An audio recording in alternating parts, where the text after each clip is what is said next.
16-11, 220, etc. unconstitutional. So you all's proper representations over the last little bit. I believe that Ms. Bell and Mr. Lamar, you indicated that you were going to call some witnesses today. Is that correct? We have one witness, Your Honor. Okay. All right. Is that witness ready and prepared? Yes, Your Honor. All right. You want to call that witness this time? Yes, Your Honor. All right. Summary witness. What's your witness's name, please? Gary Parker. Gary Parker. Yes, sir. All right. Summon Mr. Gary Parker, please. Mr. Parker, please swear. All right, Mr. Parker. Yes, Your Honor. Good morning, sir. Good morning, sir. We come to the witness stand. If you would please approach the witness stand. Before you get here, go ahead and turn around, and so the tenant can swear you as a witness. Do you swear or affirm that the testimony you give in this court will be the truth, the whole truth, and nothing but the truth, so help you God, or affirm? I do. Okay, you may lower your hand, you may be seated. Watch your step. Put that chair as close as possible to that microphone. You just speak clearly, speak loudly enough so the court can hear you, understand you. Please state your name, spell your first and last. My name is Gary Parker, G-A-R-Y-P-A-R-K-E-R.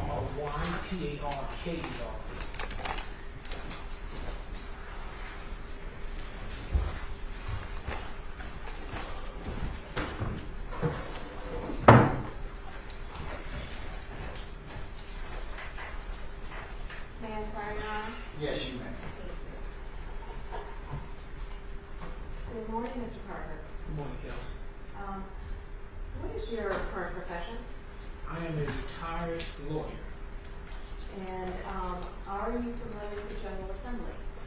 Yes, I formerly served as a member of the General Assembly. Can you tell us a little bit about that? When did you serve? I served 1989, 1990, Senate District 15 from Columbus, Georgia, Muskogee County. And now, just getting right to it, the legislature has the job of passing laws. Where do you, within the legislature, derive that authority? From the Constitution of Georgia. Your Honor, I would object. This is an issue for law rather than for testimony, as far as the authority for different things in matters of law. And this person hasn't been tendered as an expert in constitutional law or anything else like that. I'm all over the objection. I think it's just basic. You can object if you should so desire, Mr. Armstrong, but let her get through the predicate, okay? All right. And so, when you were in the legislature, you derived your authority from the Constitution. I was an elected, lawfully elected member of the General Assembly, and I was there to serve, yeah. And within the Constitution, are there specific provisions that prescribe conduct for the legislature, to your knowledge? Objection, Your Honor.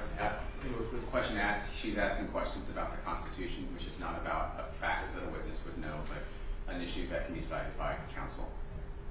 I'm all over the objection on other grounds, but why don't you let Mr. Parker lay out more foundations to his knowledge, other than the fact he's a retired lawyer and legislator. Certainly, Your Honors. Your Honor, may I have a continuing objection to questions about and you may object again, yes, you may. So, and so maybe I did ask them some of these in probably a backwards order. So let me start with some of my other questions. So, as a legislator, did you learn rules and procedures for your job as a legislator? As a legislator, our conduct was governed by the rules of the Senate, where I served as a member. And as a member of the legislature, the Georgia legislature, were you required to know the rules that you had to follow?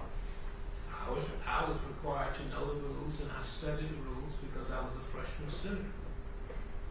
And can you tell us whether or not, as a member of the Georgia Assembly, you are required to follow the Constitution? We're required to follow the Constitution of Georgia, yes. Now, along with the authority that you said you derived from the Constitution, are there rules and procedures for the House and the Senate? There are. And are you familiar with rules and procedures of the House and the Senate from when you were a legislator? I'm more familiar with the Senate rules, but I did review the House rules, and both bodies, as far as procedural rules, are very much alike. Yeah, so if you know the Senate rules, you know pretty much how the House rules operate, but I am familiar with what the Senate and the House rules were. And you indicated that you were familiar with the Georgia Constitution, correct? Yes.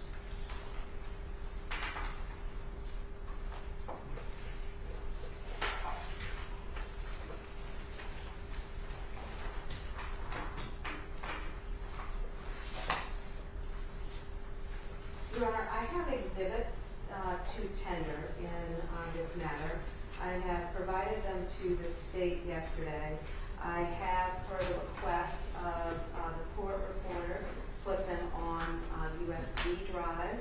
I have an exhibit list and copies of the exhibits for the court as well. If I could hand up the exhibit list, I'm going to go through them one by one, but if I can hand up the exhibit list to the court. Mr. Armstrong, have you seen the list, sir? Yes, it appears to be information that is publicly available, and so because it's something that we can, I've not read through everything and looked at everything to confirm that it is what is publicly available, because we can confirm that if there is a discrepancy later on.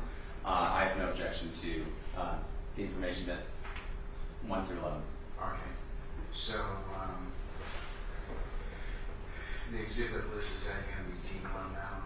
So I have actually D1 through 11 on the flash drives, and the exhibit list goes with them. It's the list of D1 through 11. Why don't you make it a separate exhibit? Certainly. So that will be D12 then. That'll be fine. Okay.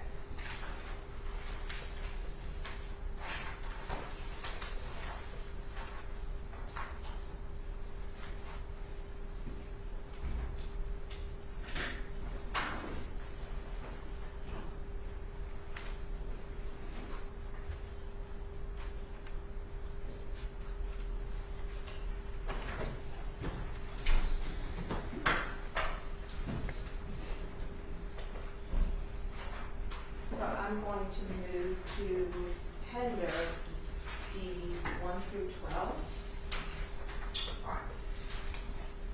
Mr. Armstrong, no objection? No. All right. Okay, all right. D1 through 12 are admitted. The first motion. That is motion number 55. May I approach your Honor? You may now.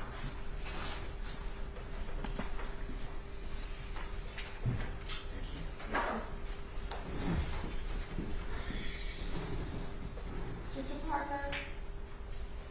May I approach the witness, Your Honor? You may now.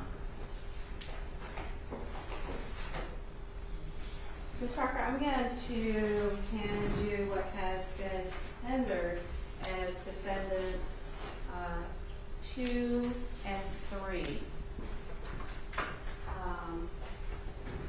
Do you have an opportunity to review those? I have, yes. What are they? The House and Senate rules during the 2017 session, 2017-2018 term. And you were able to have an opportunity to review those? I have Were they similar to the rules that you had when you were a legislator? very much so. The rules, these are primarily procedural rules, and the procedure basically in the Georgia General Assembly has pretty much been the same for a very, very long time. And so I wanted to direct you to Senate rules in regards to the passage of bills. Yes, Val, can you do me a favor? Just, Certainly. and also for Ms. Parker, can you enumerate which bill or which piece of paper you're asking Mr. Parker to testify from? That Is it D2? Is it D3? was due to D2 and 3. Okay, but which one? Um, I have no I haven't asked him. query as to which one you start off with, but just go ahead and if you can just be very specific about which one you're going to have him testify from. I will. I haven't asked any question about it. Yeah, but you didn't identify it so that we could, okay, like turning to D2. Right. You know, I mean, so if you could do that to begin, that would be great. I will certainly, if I get there, yes. Okay. But I wanted to talk about the rules and laws surrounding passage of bills. Have you, or did you, when you were in the legislature, sponsor or co-sponsor legislation? I did. And so, in regards to that, are there rules and procedures in the Senate guide in terms of sponsoring and co-sponsoring legislation? There are. And in regards to passage of legislation? Yes. Can you explain, from your both review of the Senate and House rules and your experience as a legislator, what happens when a bill is passed or fails in that? How does that process work?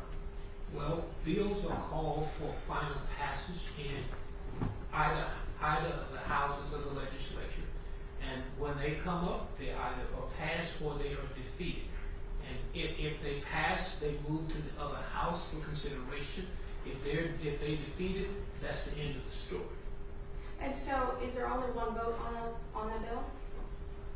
We only consider a bill one time, and if there are amendments made to the bills, you consider the amendments to the bill before you consider the final bill. So when you vote on the final bill with whatever amendments there may be made by members of the particular body that you're in.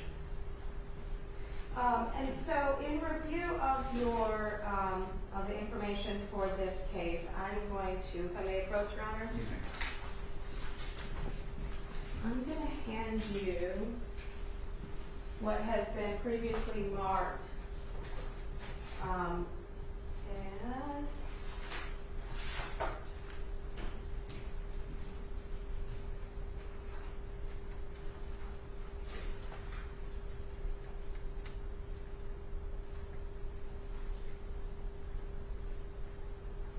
six, 7, 8, 9, and 10. I'm just going to hand you.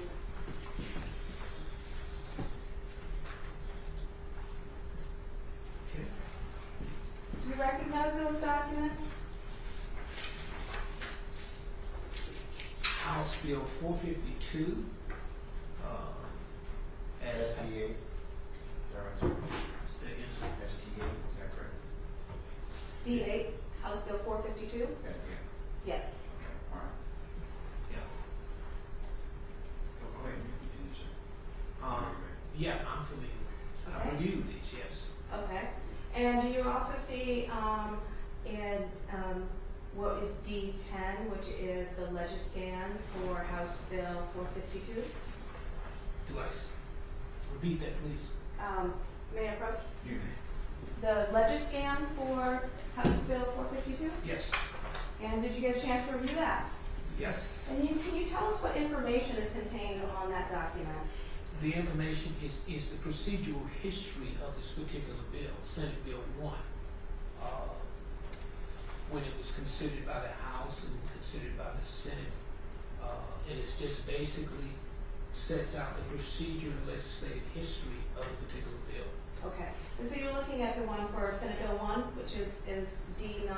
Correct.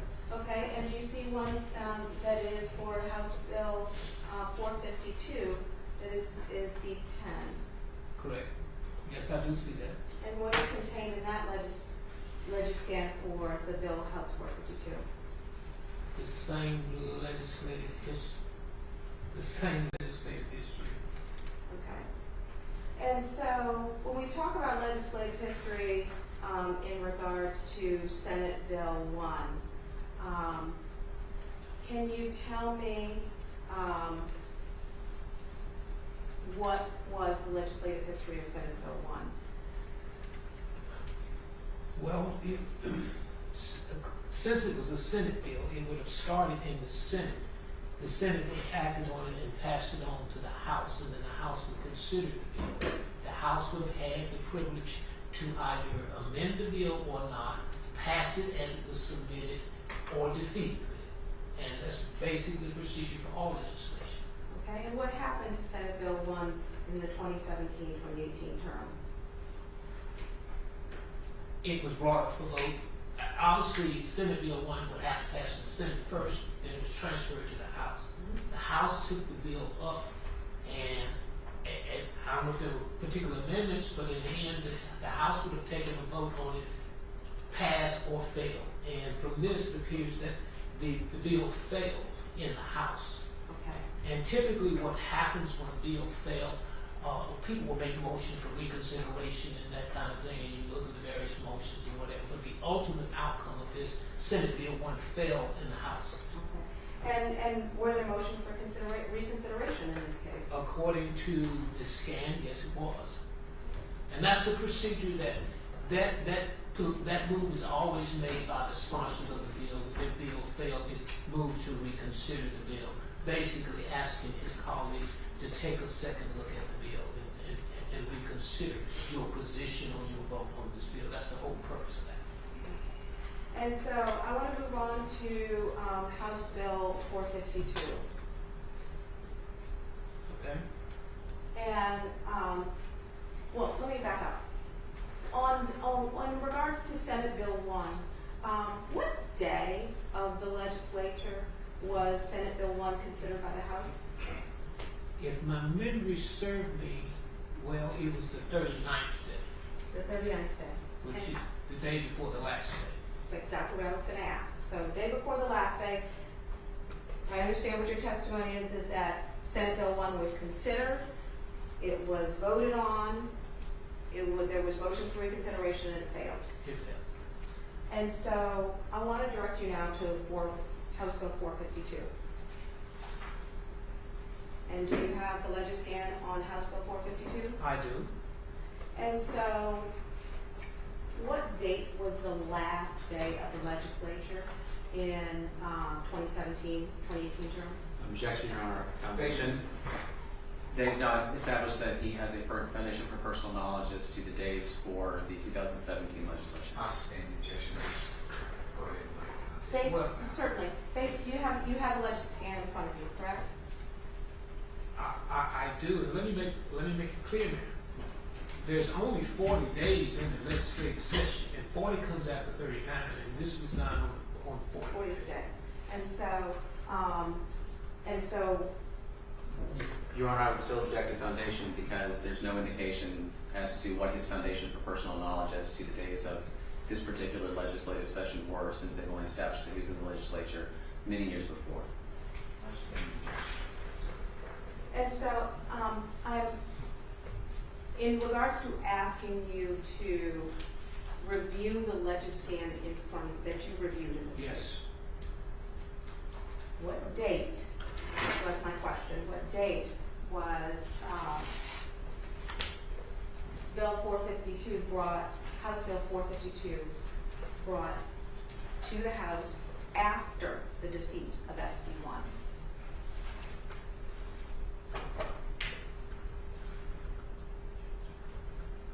It looks like the 30th of March, 2017. And when you were in the legislature, were you ever on the House floor? Yeah, I was on the House floor. Not a lot, because the Senate and the House, pretty much stay in their house. And the And chamber, tip the neighbors. May I explain something to you? certainly. The general atmosphere in the Senate is considered an upper chamber. And the Senate is much, much smaller than the House. And the Senate is much more orderly than the House. And, there's this kind of typical thing that the Senate is, to be real candid, much more orderly than the House. And quite frankly, we kind of consider the House more like a zoo, to be frank about it, because it's all of this turmoil and all of this people generally going on in the House. And we were seen as the upper chamber. And so, but I'm familiar with the House floor. And so, is the House floor open to the public? No. But the public can sit in the spectator's chamber and watch, but to actually go on the floor, I mean, that is a privileged matter where members can go on the floor from each body. Okay. But that's And is the, and are you aware if the house floor is recorded? Oh, yeah. And so, in this case, were you able to review recordings of the house floor?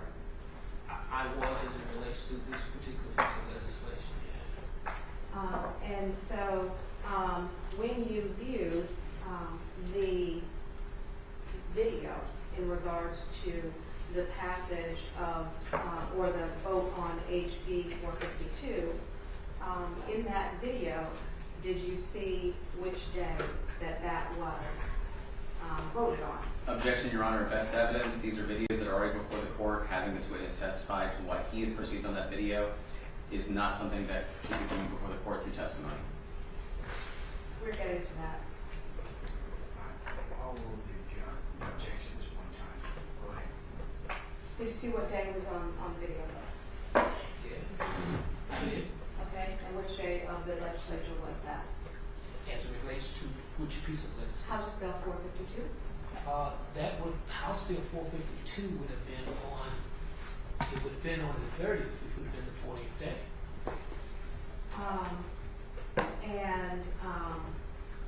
Before we get to the video, because I do want to address the video, in regards to what happened when House Bill 452 was put before the House,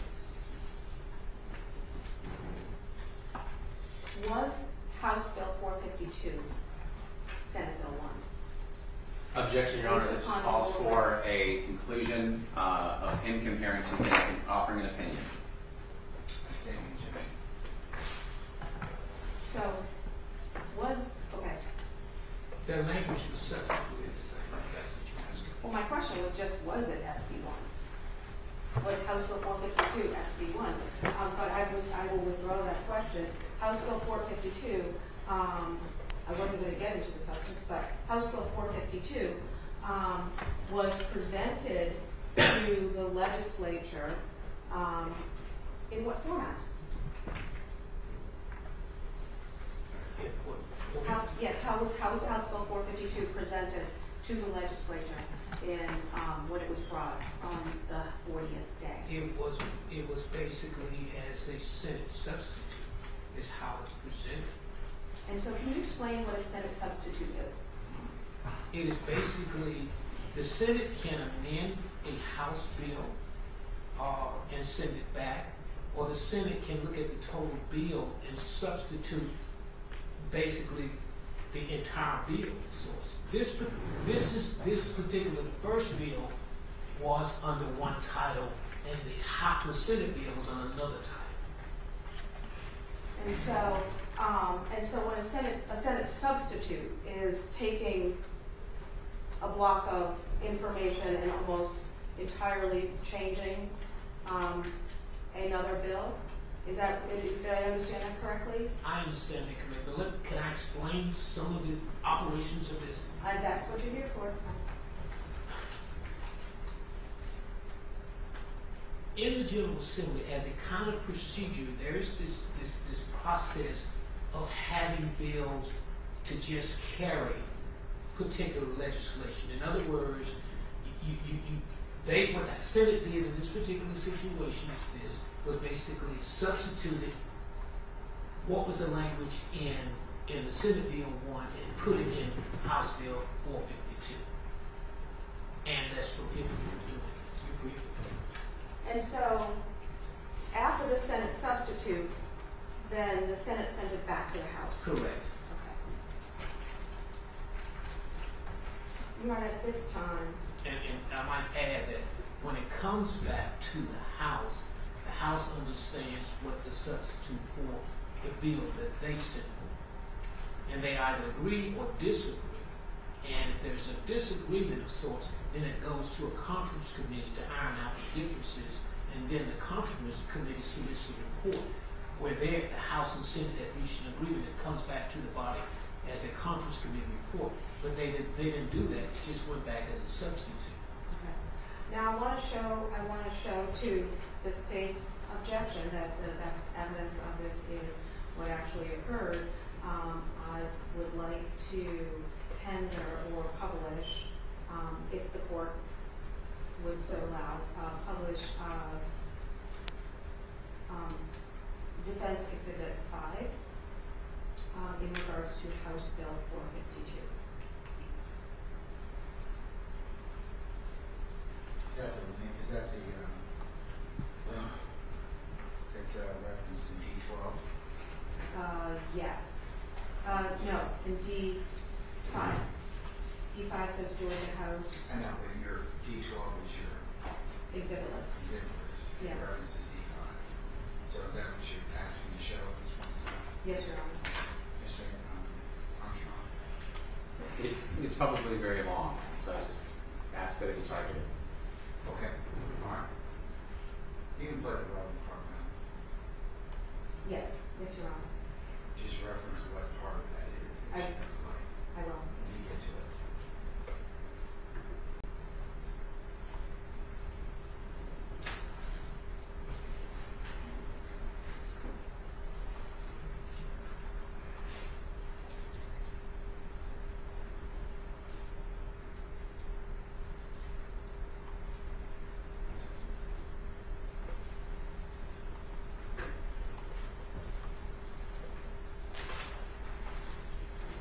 And this will be on D5 at 3957.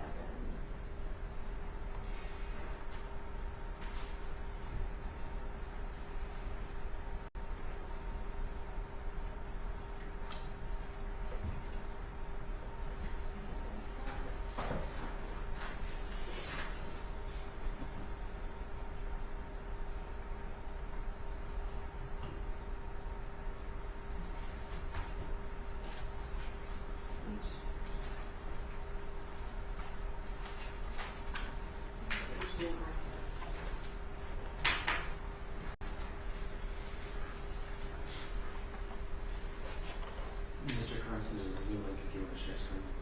Can do that. It's easier. That way everybody can see it.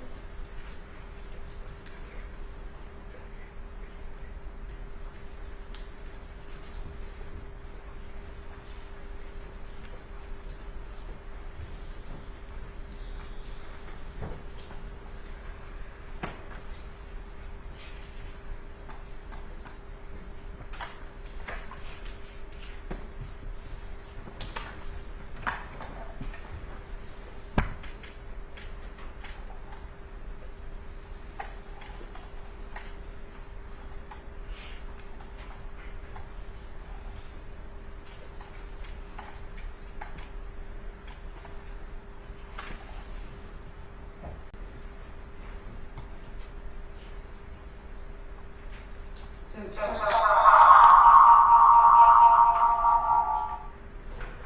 I'm just going to quickly use your microphone and turn it off. Let's see if that works.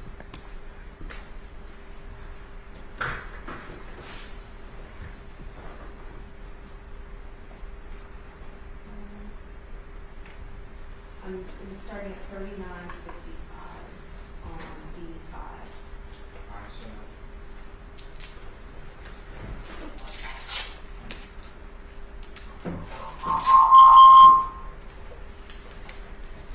Try that. Come back here.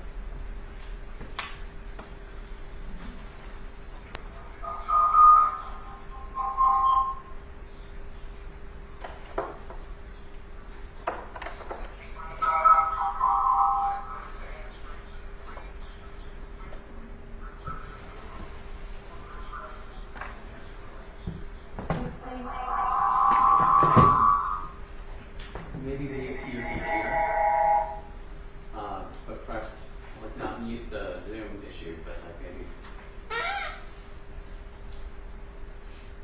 It's optimized for sound in Zoom, but I think the microphones are causing the feedback.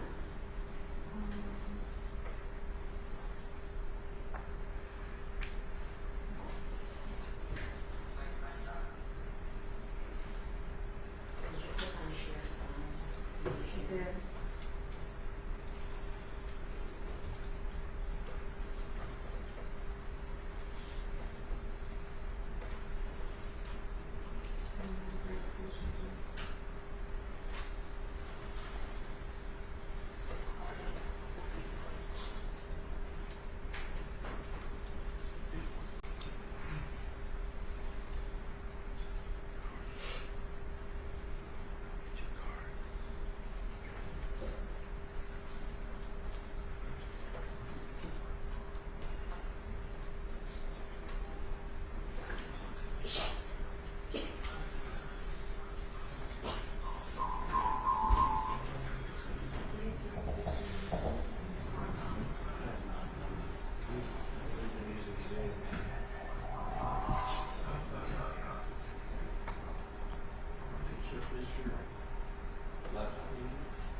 is my laptop is muted now. Okay. See.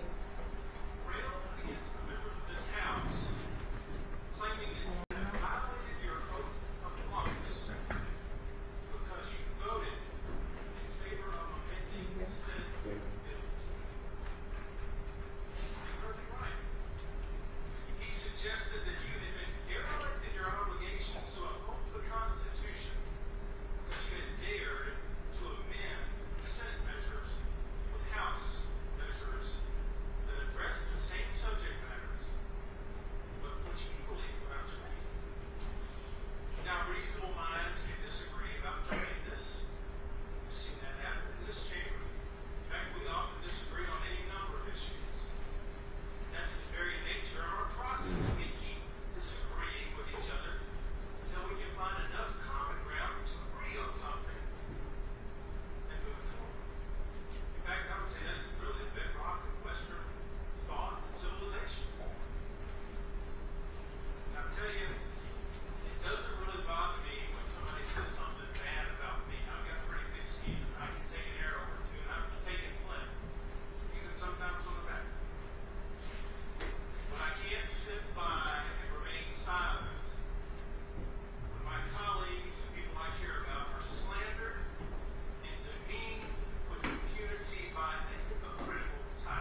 pausing the video, I understand.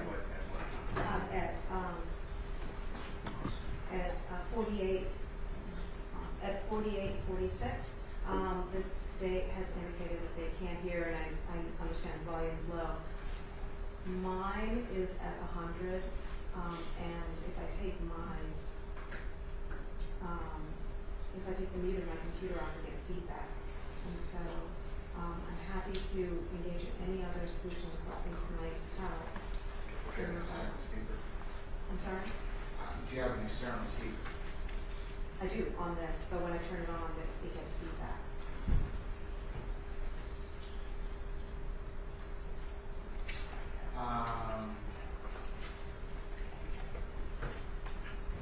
Okay, well, why don't we recess, and during that recess, I'll see if I can get some projects.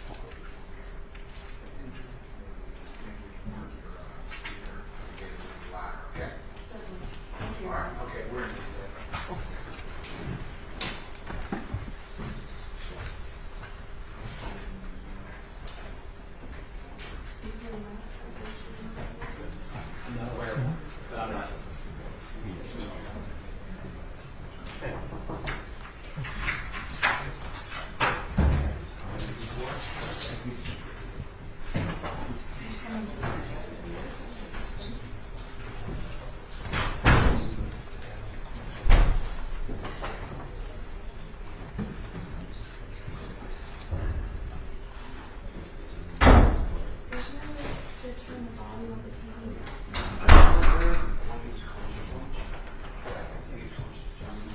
You can step down, sir. We're in recess until we get this kinks worked out. Yeah.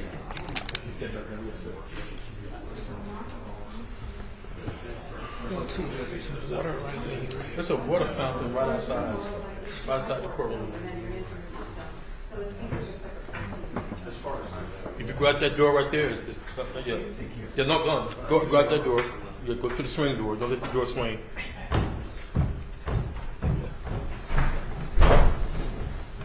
Thank you. I apologize. I didn't expect this.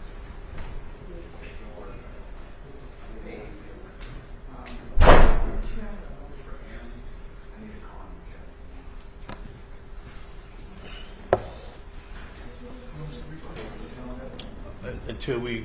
Until IT comes and works out the kinks with the audio, so it's no timetable. Gotcha. Trying to see if I can give you some water from the other cup.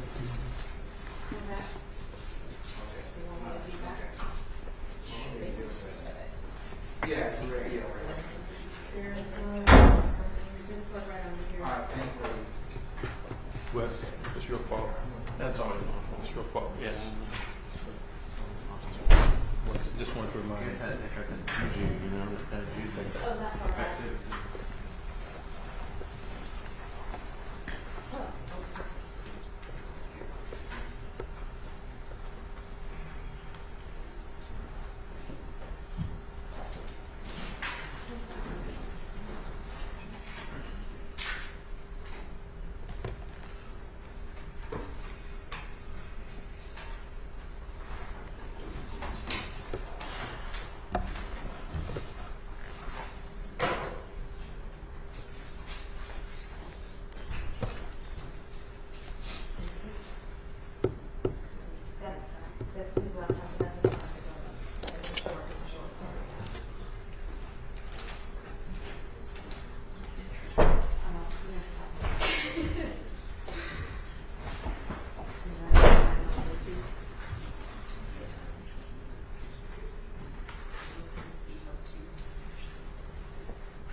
recognizes Representative Pizzo to your right for a question. Let's go. I will remember to bring speakers and use the podium. We'll figure it out. Yeah, it always is something.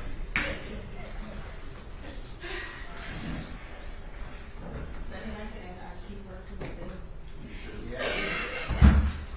I'm sure they'll pay too.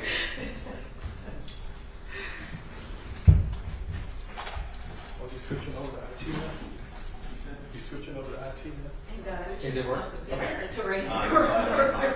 future. Do a threat. There's There's, threat. definitely. I tried to. Like I pressed the button. Did that not work? He moves over there. Oh. And when you use the speakers, because when we first attach the speakers, there was still feedback. Oh, because he muted the microphone, but we needed to mute the podium on Zoom, not the microphone itself. Oh. Because it's not. That's way too complicated. It's not the I'll be entirely microphone honest. that's causing the feedback, it's because you've got the podium on Zoom, and then she's on Zoom, and then you're both, that's why we. So there's two microphones somewhere up there? No, so the podium is what plays the This audio. one. in Oh, it's Zoom. playing the audio is the problem. Right, so if you ever hear, like if you watch Zoom, that's where the audio is coming from, the podium. So the podium is always on, everybody else is muted. The problem is she's not muted, so you've got feedback, because the podium is never muted. I'm going to say that I understand, but I'm just going to I do, and I will remember. acknowledge the that rest of my life. I will tell people, hey, there's an issue, whatever this else is, I'll just say that, but understanding why, I'm having a problem with that. Ms. Bell, just note for the future that because you're standing next to the podium. I remember that I'm muted podium, but don't forget to unmute it when she. But it still happened when she went back to the table. Because she's still unmuted and the Zoom is still unmuted. You can't have two devices in the same room that are unmuted on Zoom. Okay. That's why all of us are muted, because otherwise you'd have really bad feedback. Ah. You can't have two devices in the same room on the same Zoom. So if we're not close to the computer, I'm talking with these microphones, Doesn't matter. people in Zoom won't hear? They won't hear because the podium. So every time I've ever done this, talk to a defendant who's in prison on Zoom. No, they'll hear you because the podium is unmuted. But like I need to talk towards the podium as opposed to this microphone? Nope, that microphone, the podium picks up all the microphones. Okay. That's how the system is set up. That makes it a little bit better for me. Still not gonna ask okay. So yes, just keep talking into the microphones.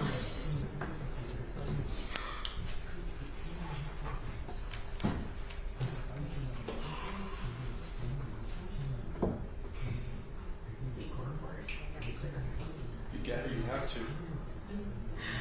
Now, listen, so, as being a stenographer, is that ever gonna go away because of technology? Because now they have this so-called machine that can take on everything.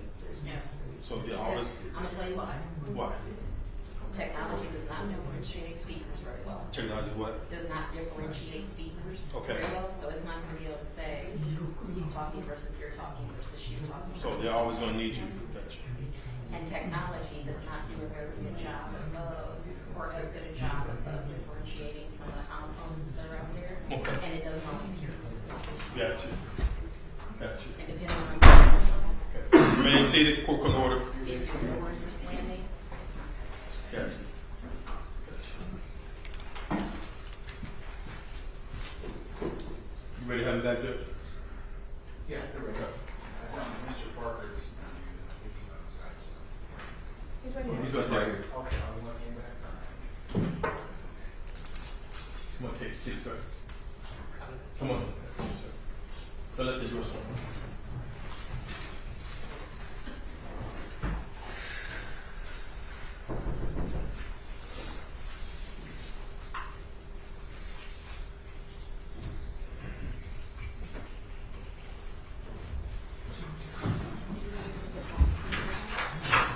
Doesn't matter. What did you ask me, sorry? I said, do you want to take it back 10 seconds? Because you couldn't hear. Yes, please, actually. Yeah, it's not one of the relevant questions, he's just asking about punishment. Okay. Say, well, but I will, because.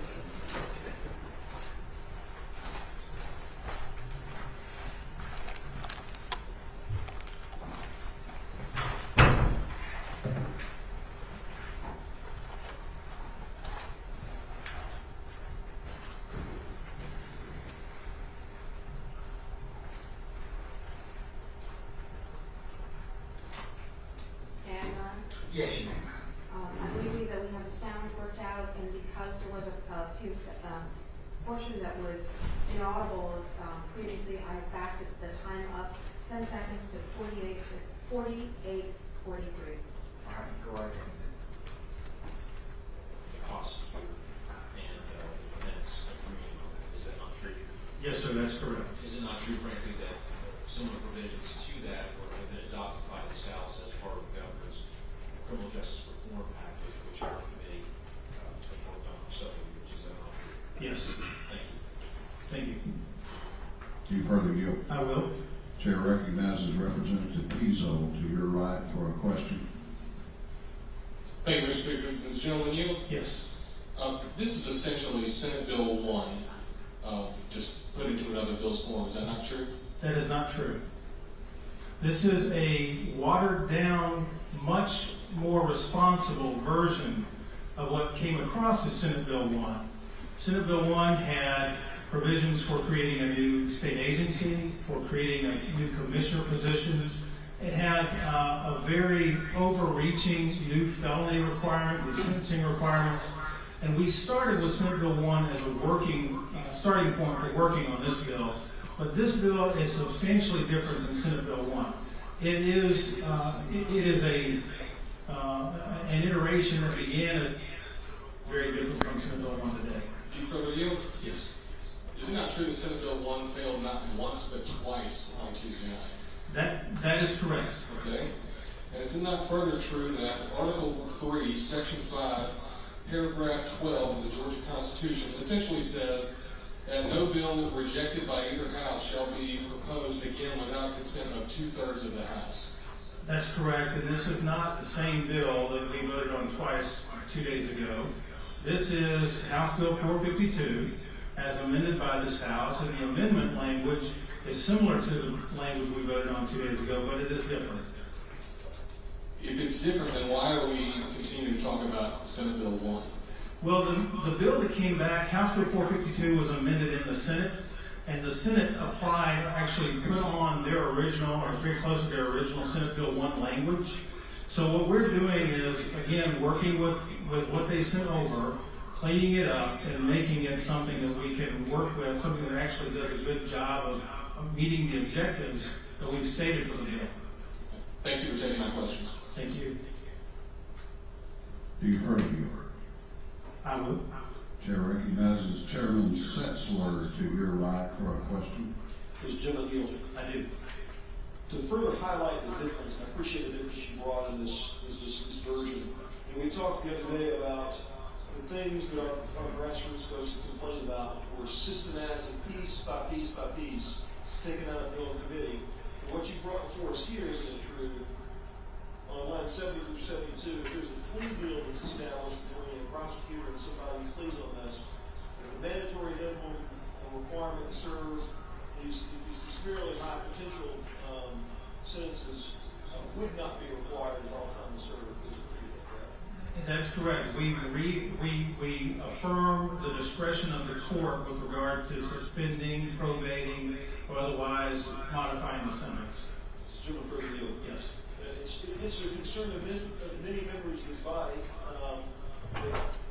The idea of mandatory minimums is sort of a non-starter to start with. Isn't it true that the amendment that you offer here in 452 really satisfies many of those concerns? So the people that have those concerns and had those concerns the other night, isn't it true, have been largely satisfied in this amendment?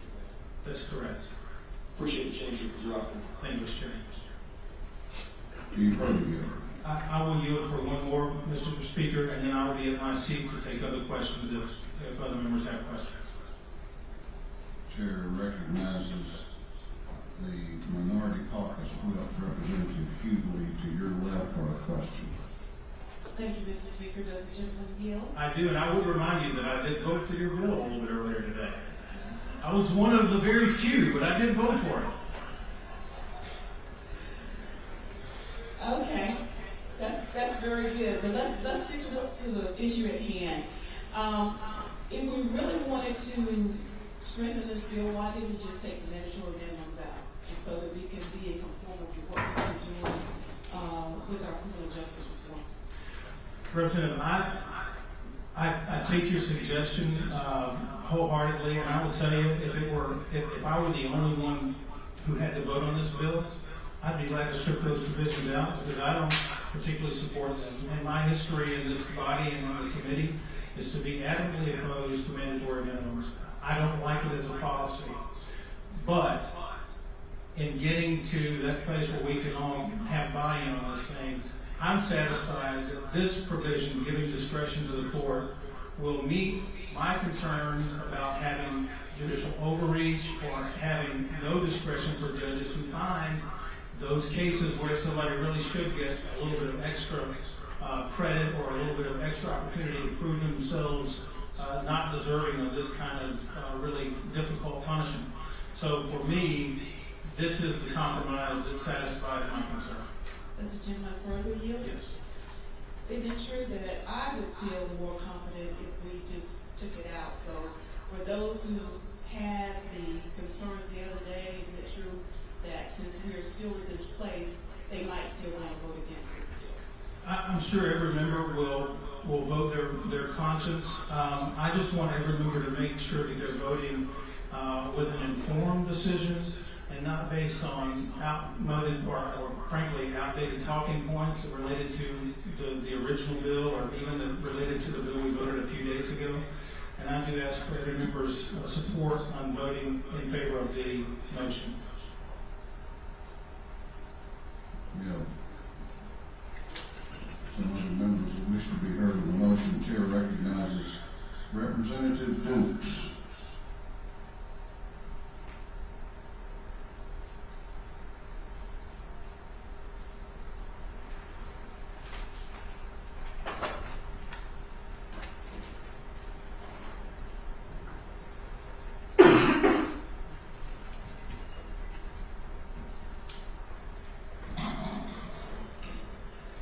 Thank you, Mr. Speaker.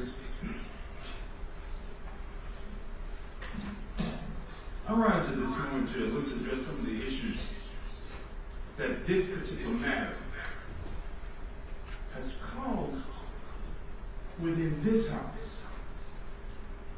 You see, as long as I've been here, once a measure has been heard before this body,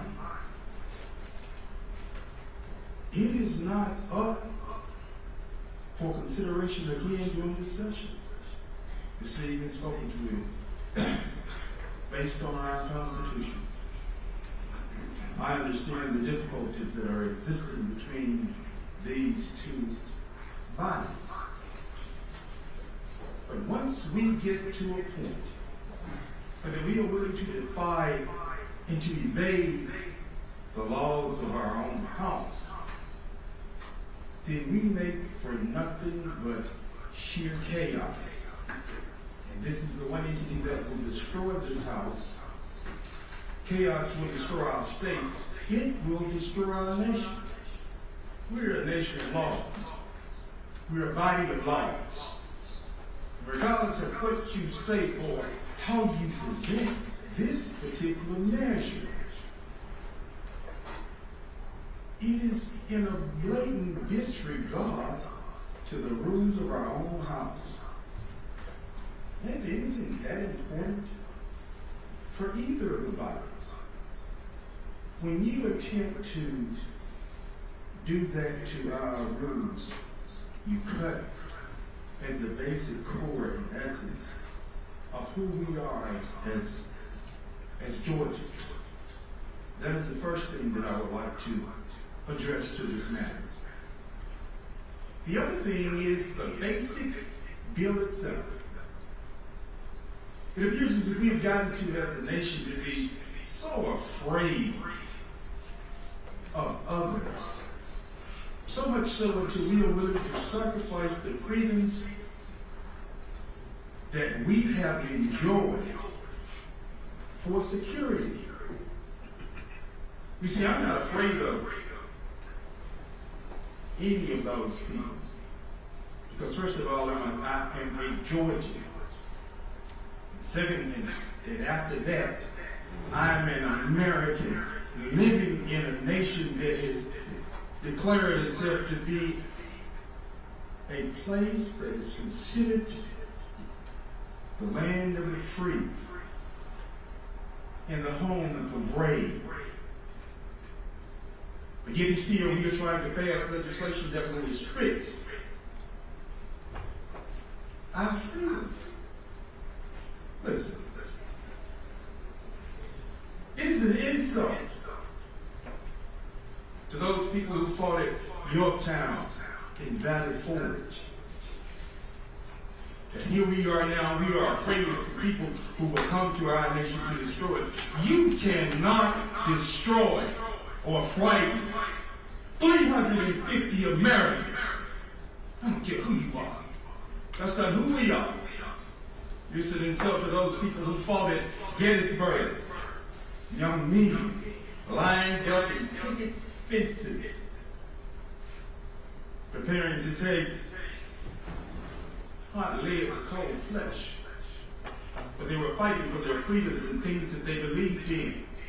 It's an insult to those who fought in Normandy. They were not afraid. They believed in our nation. They believed and fought for the freedoms that we hold sacred. Now we come here at this hour as if we are afraid of some people who will come over and do domestic or foreign acts against us. Your Honor, I am speaking to Ms. Armstrong. There, obviously, Ms. Representative Dukes is now speaking about the substance of the bill, which is not the issue of this motion. And I'm happy to move on to the next legislator who has a question about the motion. That's fine. Just note where you end. Mr. Armstrong, do you have an issue with that? Oh, absolutely not. Okay, fine. So just mark the video in terms of Yes, where you're stopping, and then you mark it again where you pick up again. I'm stopping at 1 hour and 100.02. So I'm at 1 hour, and I am.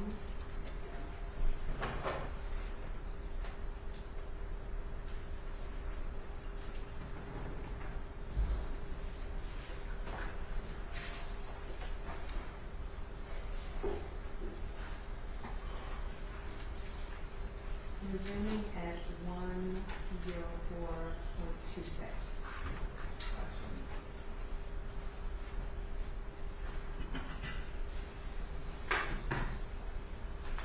Permission granted. Chair recognizes Representative Trammell to speak to the motion.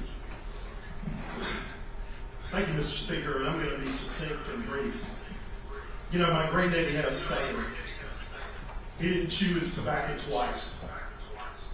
And here we are with this bill, chewing the tobacco twice. So, I just want to make one point. Everybody has laptops, phones. What I want to invite you to do is I want you to pull the original Senate Bill 1 that was filed and introduced in the Senate. It was a 4-page measure. It had a very reasonable definition of domestic terrorism. A bill that I could have supported wholeheartedly. When this bill went to the committee in the Senate, it went from a 4-page definition that still required you to kill somebody to a 33-page monster. It was absolutely terrifying. We did work through the committee process to winnow down that 33-page bill into the amendment that you see on your desk. But here's the thing. This bill is still frightening. It still has the same flaws. And if you look and you remember, I pointed out the fatal flaw was the definition of critical infrastructure, and that definition is still in here. Ordinary felonies can still be prosecuted as domestic terrorism. And I want to make one other point for this body, not just on this amendment, but for our consideration in the future. The lines at 69 to 72 were described as a safety valve for mandatory minimums. Let's not let that be the policy of this General Assembly to have a mandatory imposition of jail time in every circumstance except where the prosecutor and the defendant have to agree.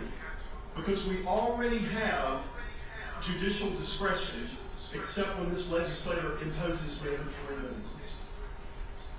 Twice chewed tobacco never tastes good, and this amendment doesn't taste any better. Thank you, Mr. Speaker. I yield the floor.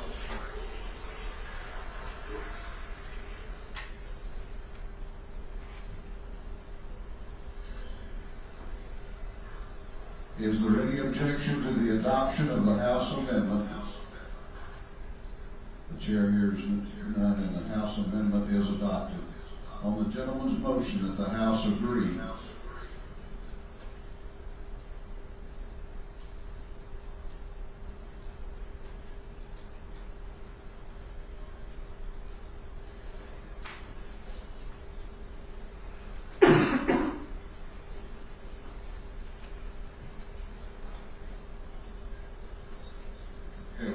we have two different amendments. I'll call them separately. Can you put the numbers up for me?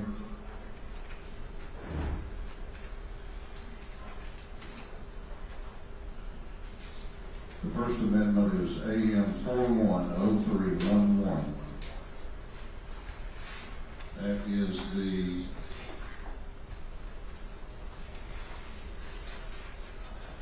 that's the Petrie amendment. That's the Petrie amendment. Is there any objection to the Petrie amendment? Chair hears none, the Petrie amendment is adopted. The second amendment is AM 292655.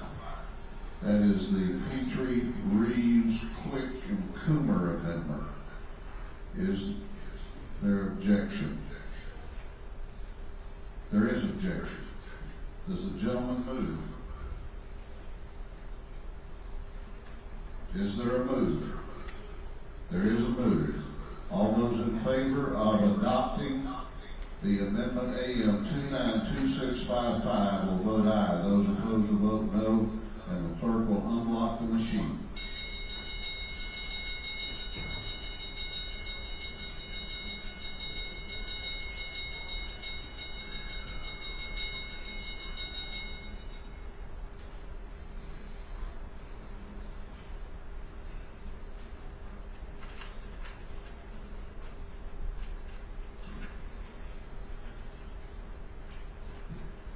Have all members voted? If so, the clerk will lock the machine. On the adoption of the amendment AM 292655, the ayes are 95, the nays are 79, and the amendment has been adopted. So we have one amendment on there. On the gentleman's motion now that the House agree to the Senate amendment to the House substitute to House Bill 452 as amended by this House. All those in favor will vote aye, those opposed will vote no, and the clerk will unlock the machines.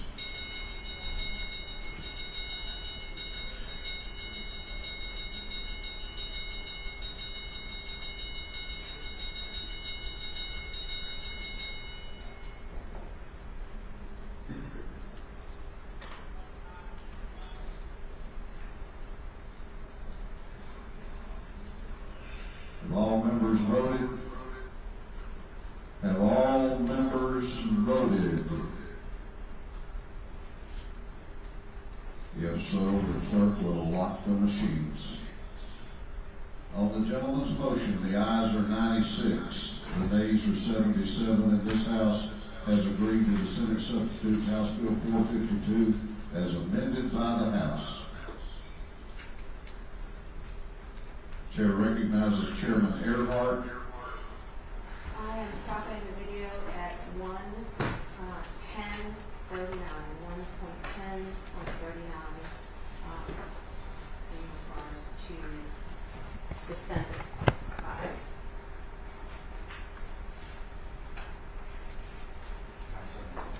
Thank you, Your Honor. No further questions. All right, cross. Yes, Your Honor. Do you need the video?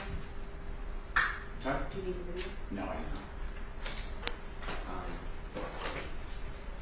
Do you go like Senator Parker or something else, sir? As long as it's not boy, it's fine. All right. Senator Parker, you talked about your constitutional duties as a member of the legislature. Did you take your constitutional duties seriously? I took my oath seriously, and that would include my constitutional duties, sure enough. In your experience, did the other members of the legislature, when you were there, did they also take their oaths seriously? Some of them, as for, yes, I would say they took,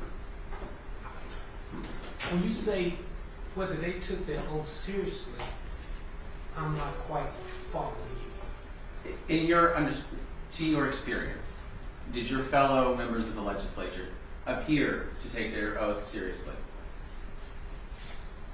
Sometimes. Let me just say this, sir.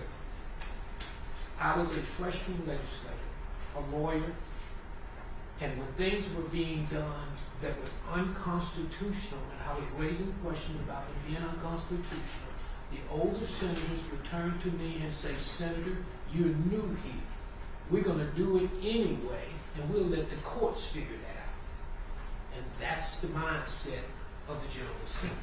When you had issues about whether a bill was constitutional, did you raise those on the floor of the Senate? I can't remember on how many occasions I may have done that, but I certainly raised it with the sponsor of a particular piece of legislation. And let me be real candid. When there was legislation that I firmly disagreed with, and I thought it was going to pass anyway, I would put poison pills, amendments on the floor to kill the legislation at some point. Yeah, that's what you do. I mean, that is the only, when there looks like there's going to be a bum rush, that's the only way that you can take your position. Let me give you an example. In my term at the Senate, there was, for the first time, the state proposed, the governor proposed to give $2.5 million to indigent defense. The speaker bill comes over, says, no, we're going to use interest on lawyers' trust account. Now, I was supposed to stay in my place as a freshman senator, but I offered an amendment that many of the senators hated lawyers that they agreed with. I offered an amendment that says that every lawyer in the state of Georgia, as a condition of continued licensure, had to perform at least 40 hours of indigent criminal defense per year. That passed, and that's when the speaker called me out about using silk stocking lawyers. But in the end, he had to put $1 million into the budget for the first time in Georgia's 200-year history for indigent defense to get the office back. So understand this. What Representative Duke was doing and saying by voting on this 2 times, what he was doing was laying an evidentiary basis so one day when it came before a judge like this, there would be no questions what their intent was. Okay. Now, first of all, as a former public defender, thank you for starting that ball. Oh, I am a former public defender. No, I'm saying as a former public defender myself, thank you. Because the state certainly paid my salary for 6.5 years. However, I just want to clarify your testimony because my questions are over. You said when there was going to be a bum rush. What did you mean by that? Because I know the phrase bum rush means, but I don't know in the context of the legislation. Well, let me tell you what the bum rush is.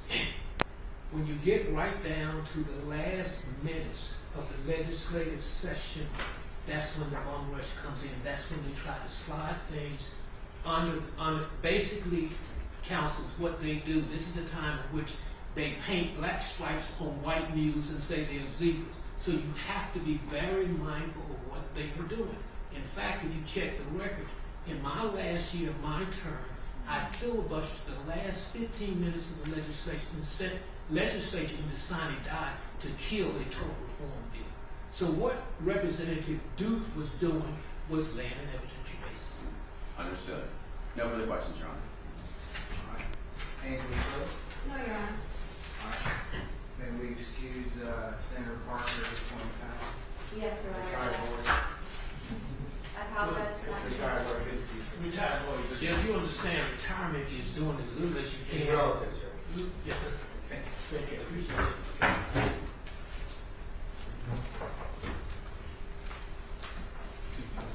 thank you. Thank you very much.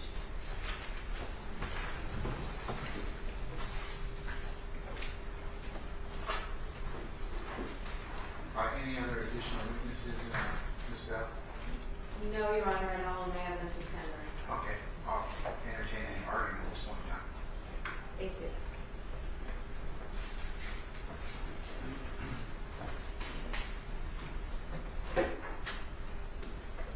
This motion is not about domestic terrorism.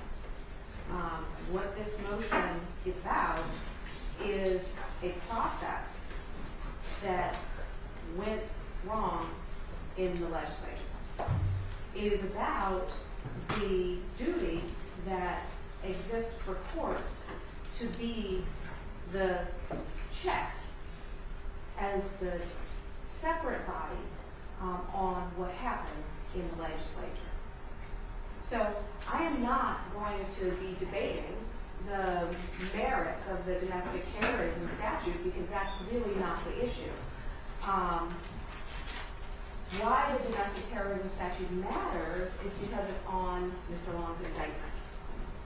And the very first thing when we talk about judicial review is that it has to be properly placed before the court. But judicial review, as I laid out in my motion, is something that has existed for a very, very long time. And as cited in my motion, it goes back into the late 1800s where courts were urged to be the check on the legislature.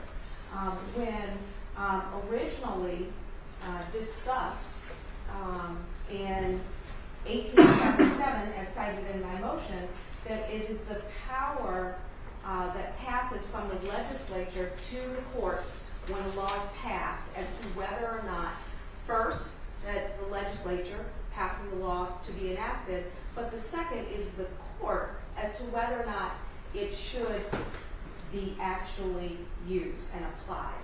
That is what judicial review is for. As I sort of cite in my motion, that there's two issues in regards to placing an issue before the court. First, that it is properly placed before the court, which it is, because Mr. Long is charged with it. And second, that it is actually a constitutional issue.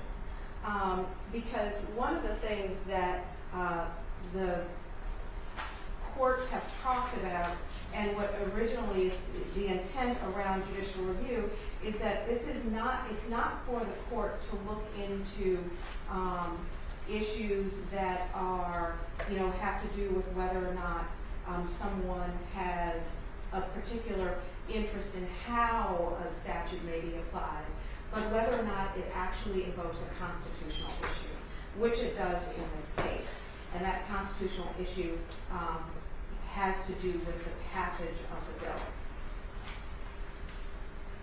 So the idea of judicial review comes from, for the courts, it comes from Article 1, Section 2, Paragraph 5 of the Georgia Constitution.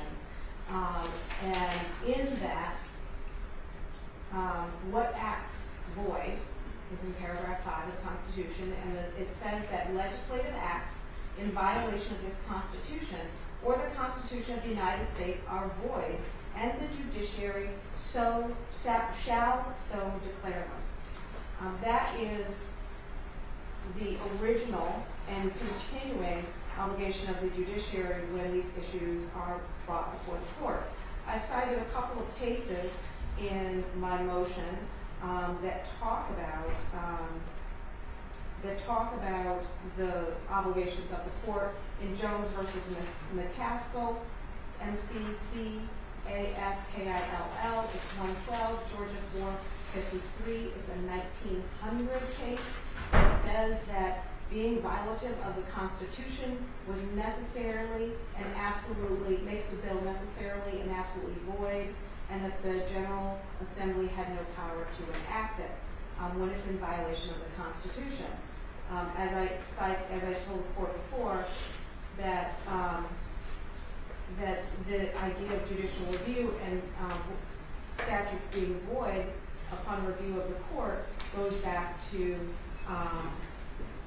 the late 1800s in regards to courts addressing a statute or a law once it goes into operation. And finally, I would also cite to the court Lathrop versus Deal, which is 301 Georgia 408, and that's a 2017 case. And if I may, Your Honor, I want to pass up two cases to you, which I think talk about this issue. First is the Lathrop case, and the second one, which we're going to talk about in a minute, is State of Georgia versus Sister Song Women of Color Reproductive Justice Collective et al., which is 317 Georgia 528. It's a 2023 case. Both cases are cited in my motion, but if I may approach.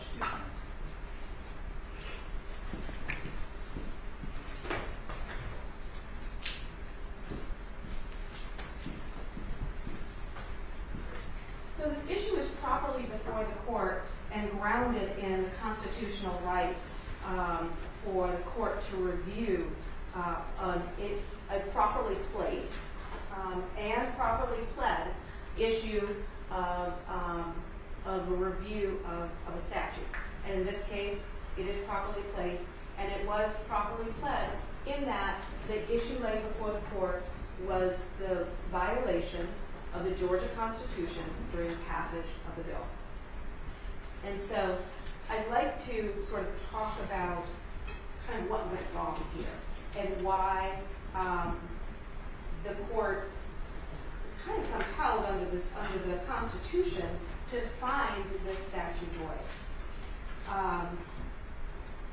We know that Senate Bill 1 failed in the legislature. It was voted on and it did not pass. There was a motion for reconsideration. After the motion for reconsideration passed, the bill was voted on again and it failed. And that was Senate Bill 1, which was a domestic terrorism statute. Once that happens, the Georgia Constitution says in Article 3, Section 5, Paragraph 9, rejected bills.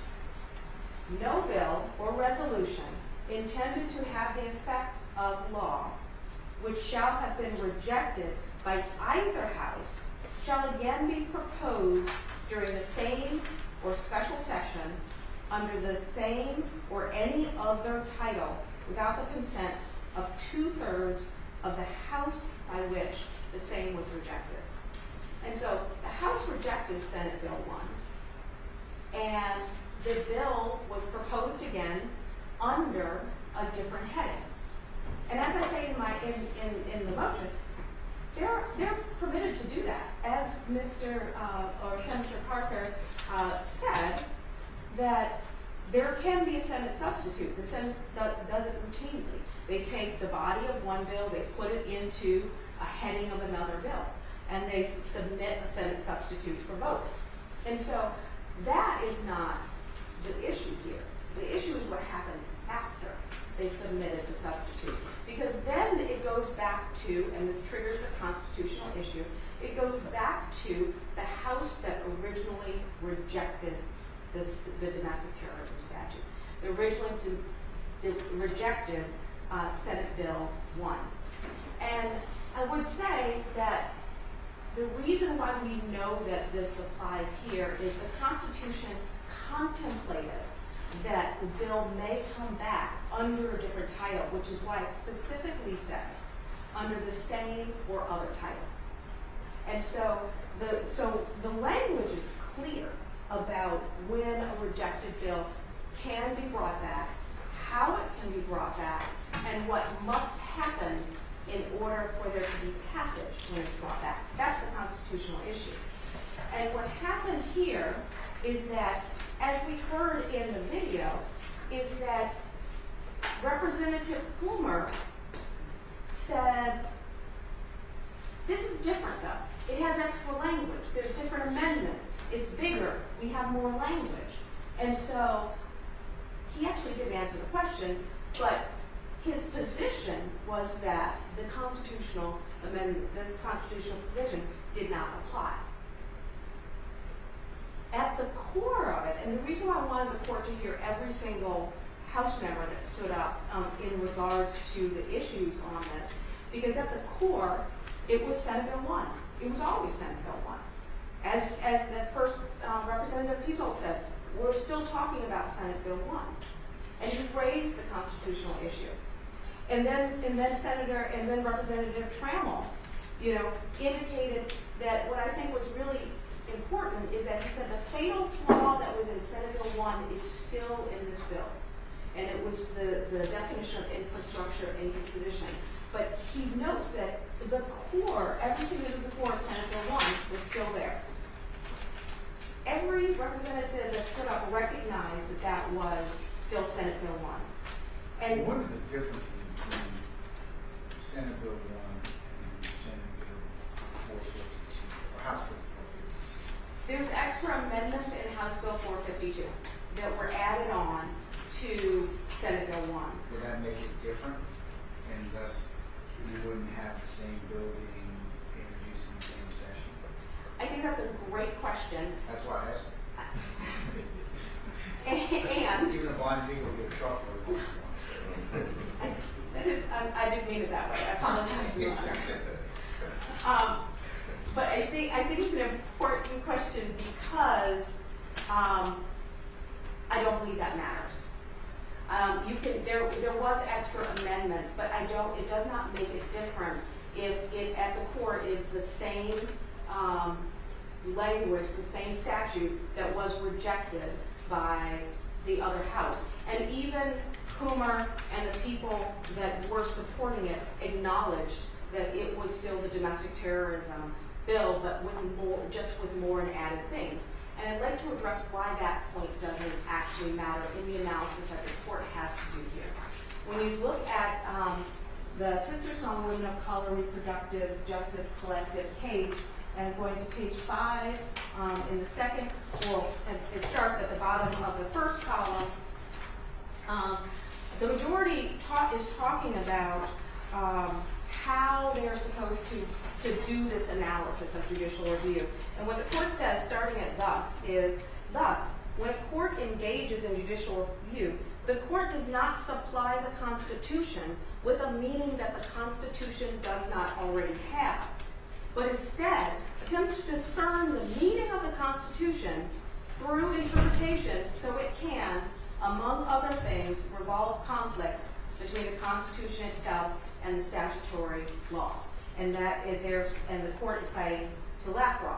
And so what Representative Coomer was doing was trying to add on or discerning what he could make fit into this statute, into this constitutional amendment.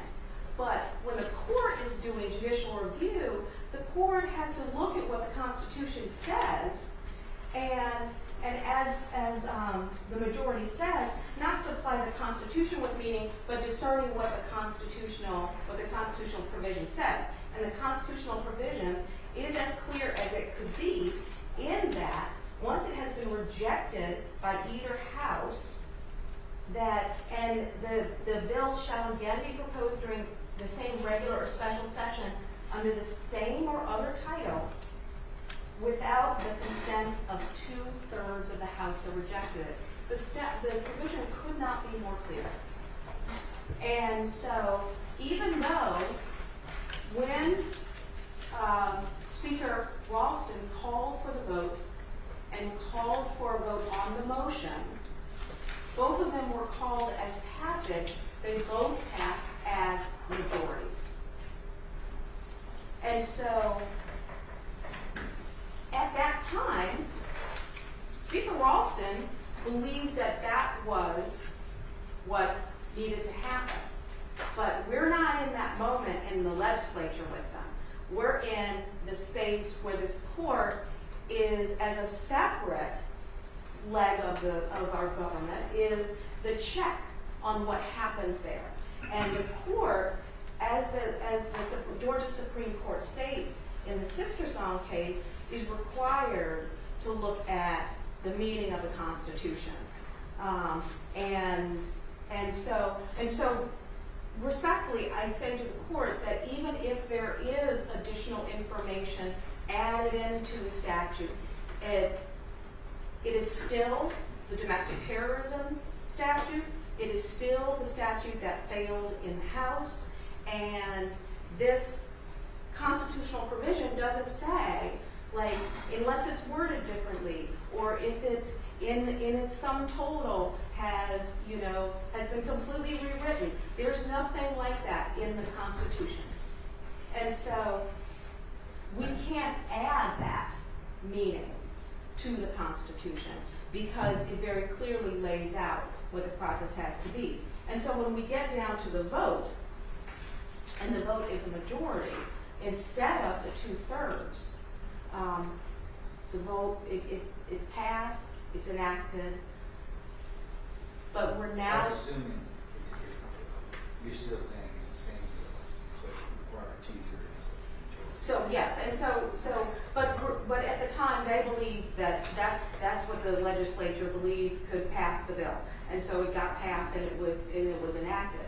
I'm saying that it violated the Constitution, and that this court Because you're saying it violated the Constitution because in some substance it was still the same bill. Is that correct? it's the same bill under a different title, and it did not pass by 2/3. Okay. The original bill was Senate Bill 1, right? The original bill And was then the substitute bill was House Bill 452, right? correct. Okay, I just want to make sure I get the nomenclature correct. Yes.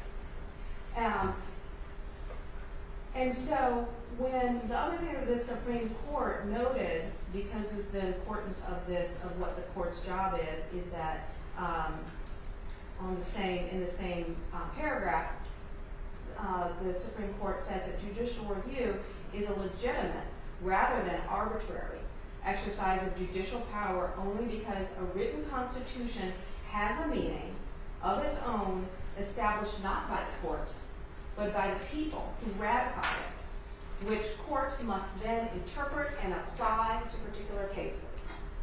Citing way back to Marbury versus Madison. This is Starting to itch already, so from con on. So. I'm not going to cite my 1877 constitutional law. And so it's actually a fairly surprisingly straightforward issue, because this is not about whether or not there was, like the Sister Song case, whether or not there was a provision of the Constitution that had been passed after the enactment of the bill and whether or not the timing was right. This is just a straight failure to abide by the constitutional provision regarding the amount of people necessary for passage, which makes the statute void ab initio. All right, now. Thank you. Thank you. All right, Mr. Armstrong. May it please the court, I'm going to start out by providing you and the defense both with two documents. One is an old Supreme Court case from 1914, and the other is a Supreme Court case from 2022. The 2022 one I'm using for general principles, and so I've only included an excerpt from it to better direct the court's attention towards it. Just to get the first one out of the way, Cooney versus Foote, Cooney versus Foote, Foote, is a 1914 decision. I'm not asserting it for any principle. I've included it and given it to the court because, as far as I can tell, this is the only court case that has ever mentioned the constitutional provision at hand. And I had to use it by doing a split of the words that were involved in the constitutional provision as it appears now in order to find it. It appears on page 4 for everybody's copy. I put a star on it. Literally, it's simply mentioning it in a list of constitutional provisions. It does not address it. It does not describe it. And that will become important in just a minute. One thing that you heard, well, let me back up for a second. The bulk of what you heard from the defense in their argument was that courts have the right to interpret the Constitution. We have absolutely no quarrel with it. That is the absolute truth. That is, as she mentioned, Marbury versus Madison, the first week of law school, essentially. What you did not hear is what their burden of proof is, or their burden of persuasion to this court is, as far as to declare a statute that was passed by the legislature to be unconstitutional and to void it. And so that's why I've included Ammons, or Ammons versus State. 315 Georgia 149. Ammons is spelled A-M-M-O-N-S.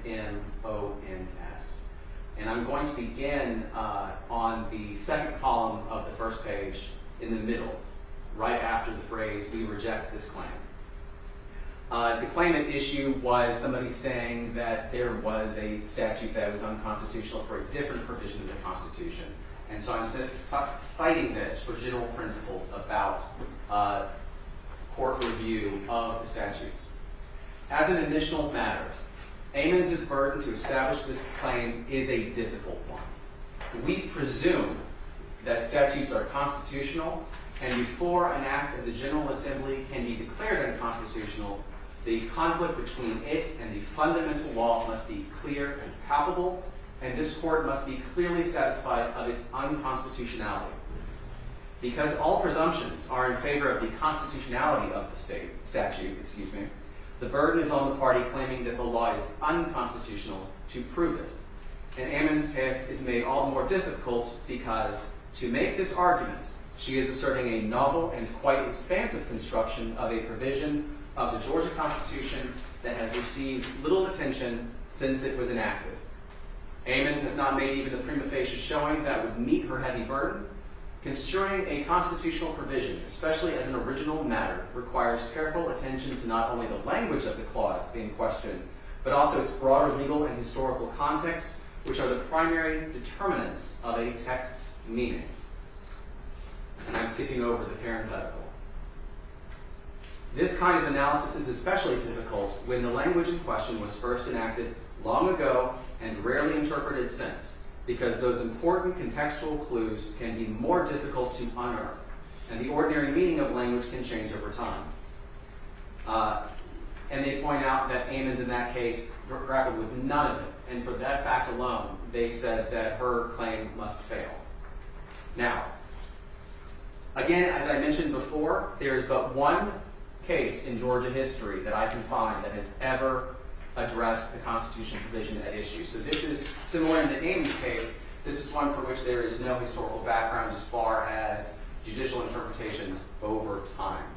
And at no point did you hear any citation otherwise to other cases that have interpreted that part of the statute. You also have no argument whatsoever in the motion, in addition to the oral argument that was presented here today, that grapples with those issues that the Supreme Court referred to in that case. I would point out first that this bill is different. It is different in spaces such as where former Judge Coomer mentioned that he had been opposed to it, but there's something that helps make it palatable, even though he wasn't 100% behind it, is I believe what he said. And that was in the changes made to OCGA 1611-221B. That's where you heard him talk at length about providing that safety valve out of a mandatory minimum that would allow a deviation from the mandatory minimum for agreements between the prosecution and the defense.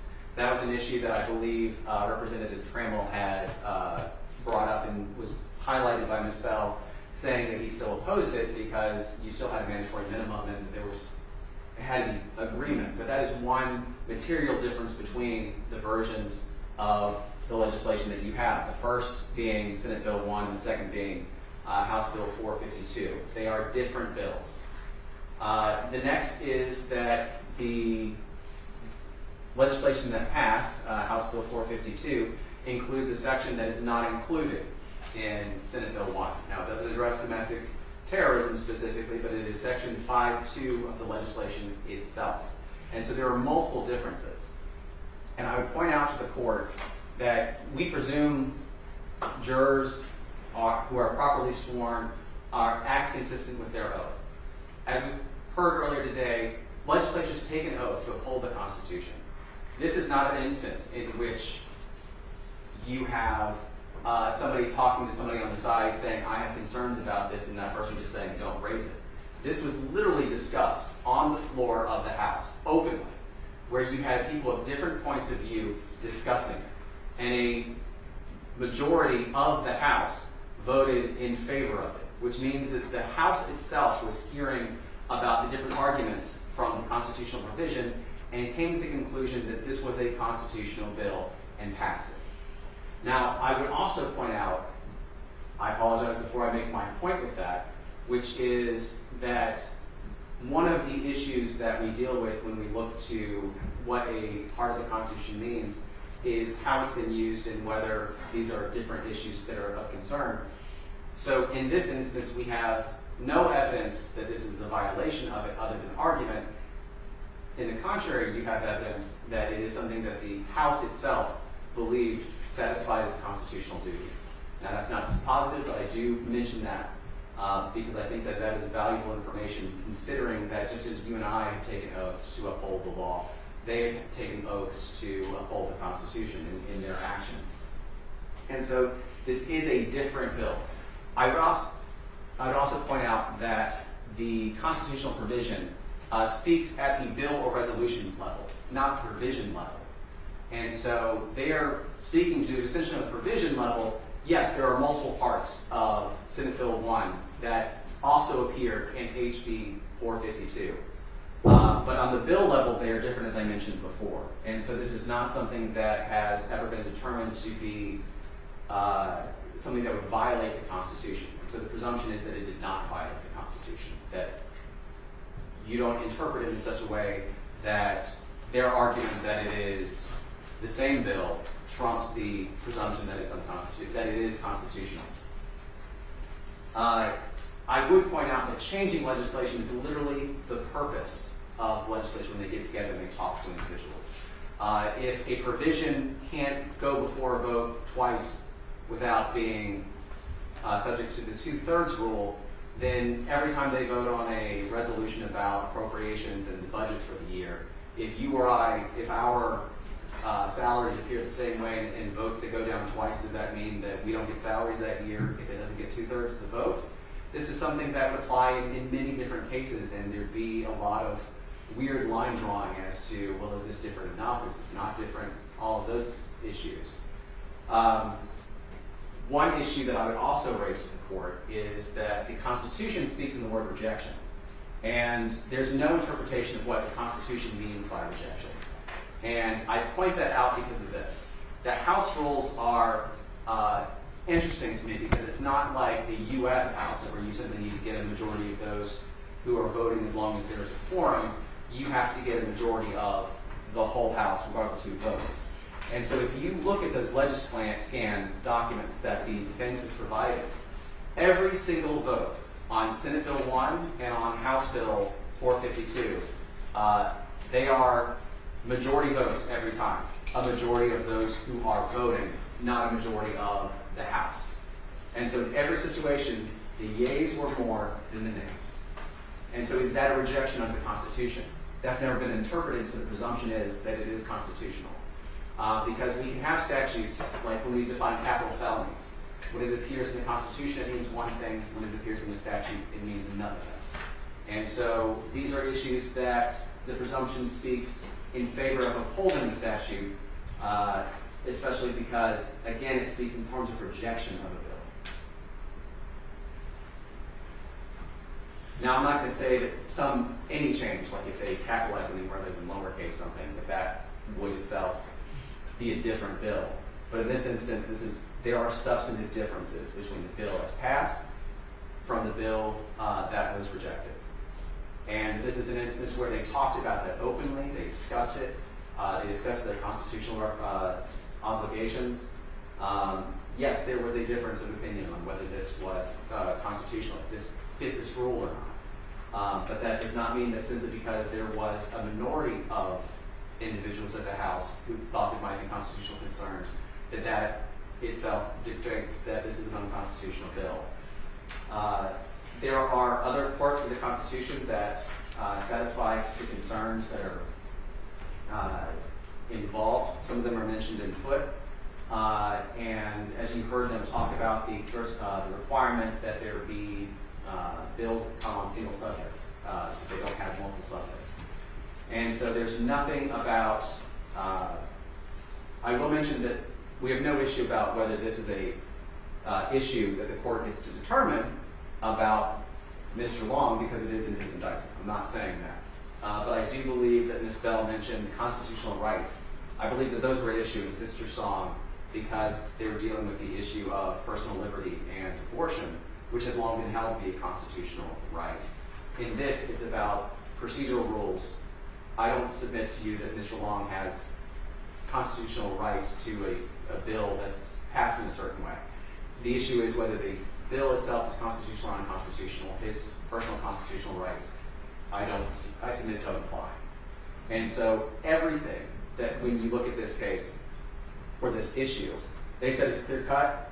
It's not. There's never been a decision to interpret this. The provision speaks at the bill level rather than the provision level. It is something that refers to rejection and not just failure. And so on every step of the way, this is something that their claim fails to show under the high burden that they are held to that this law was unconstitutionally passed. And so the state is going to ask that this court reject this claim and deny their motion. Thank you. I really appreciate the fact that Mr. Armstrong brought forth the Ammons case and for this court to review because we have met that high burden.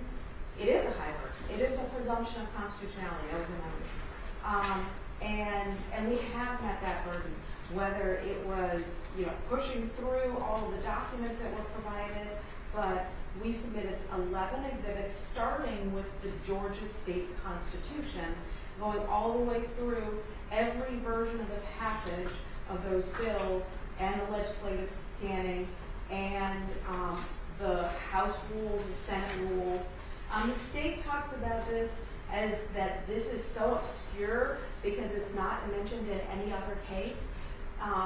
It is not only referenced in the rules that the court has before it as exhibits 2 and 3 of the defense 2 and 3. It was talked about, actively talked about in the video we just watched. If this were so obscure, you wouldn't have legislators bringing it up, reading from the Constitution during the argument about this. This is not obscure. They just failed to comply with it. So when going through Ammons, in fact, the court really lays out everything that we've been talking about here. On the second page of what was provided in this excerpt from the Ammons case, and the first thing, the court says that construing a constitutional provision, especially as an original matter, requires careful attention not only to the language of the clause in question, but also to its broader legal and historical context. All of that is here, both from the historical context of it being in the Constitution, that it is in the rules, that the legislators actually referenced it, that it was at part of the debate here. But there is not only is it something that is well addressed by the actual legislators, but also by the rules and is currently in use, obviously. It is not something we dusted off for this argument. It was referenced in the debate.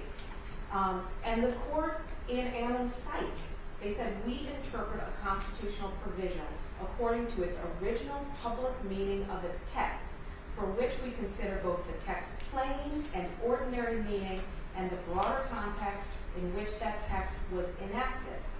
That's actually cited in the Ammons case, and that is specifically what we are talking about here.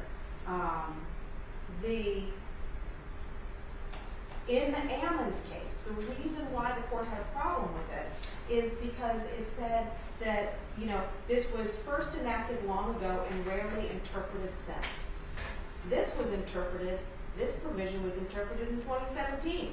This wasn't rarely interpreted or not even thought of in the context of this passage. Further down, the reason the court sets aside her argument, because you're talking about the high burden. I accept that high burden, which is why I put 11 documents in front of your honor on this one issue in regards to the vote. They talk about Ammons, what Ammon put before the court. They said, but Ammon's showing with respect to the meaning of paragraph 7 grapples with none of the difficult analysis. Instead, she plucks isolated text from the constitutional provision, we cite the whole provision, cites a single dictionary, and relies on general statements from a handful of our decisions that do not interpret the relevant constitutional language. So, for sure, we agree that that would be a failure to meet that burden. What the court has is the actual vote. It has the rules that were supposed to be followed. It has a constitution for which this is the provision that this is based upon. It has the legislative, all the official legislative votes that were in the text of the bills to review. Mr. Armstrong's argument to the court is that if this provision is really something that should be followed, then this would cause a lot of problems in the legislature. They would be concerned about this every time that there is a reconsideration. That is, one, pure speculation. The state cited absolutely nothing to indicate that that is an occurrence in the legislature, not an occurrence in the legislature. There was no support, no evidence, just speculation in regards to that. And I expect that he intends for it to be persuasive to the court that the majority voted for it, and so they believed that it should have been passed. But I don't think that on the face of the evidence, the court can accept that inference when you had legislators that were saying it was absolutely improper in their view. And the language specifically that Representative Duke said, it's a blatant disregard of the rules of our own house. They weren't confused about this provision. They weren't unaware of it. This wasn't one person that is waving a flag and saying like, oh, I found something that we should consider. This is something that every single legislator was aware of and multiple legislators brought to the attention of the court. So I accept the burden that we have to show this. The fact that this has not been violated before does not mean that this court cannot find that it was violated here. There is absolutely nothing that says that the court can't for the first time find this. Because we have the two requirements to meet, that it's properly placed before the court and that there is a constitutional issue. And so we have done both properly in this case, and we ask the court to find that there was a failure to comply with the constitutional provisions of Article 3 of the Constitution, Section 5, Paragraph 7. All right. Any further? Okay. All right.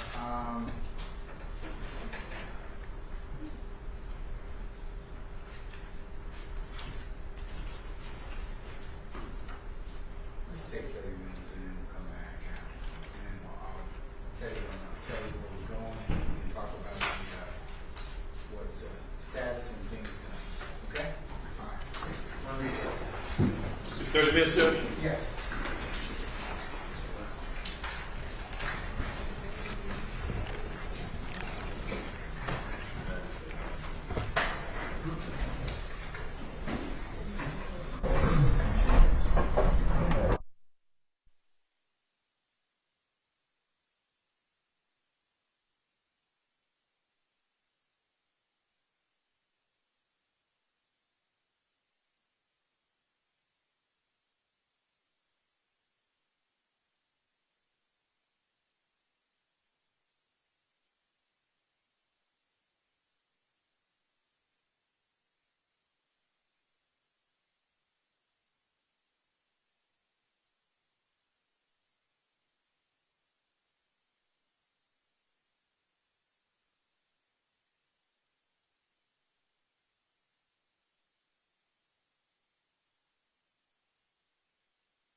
Second.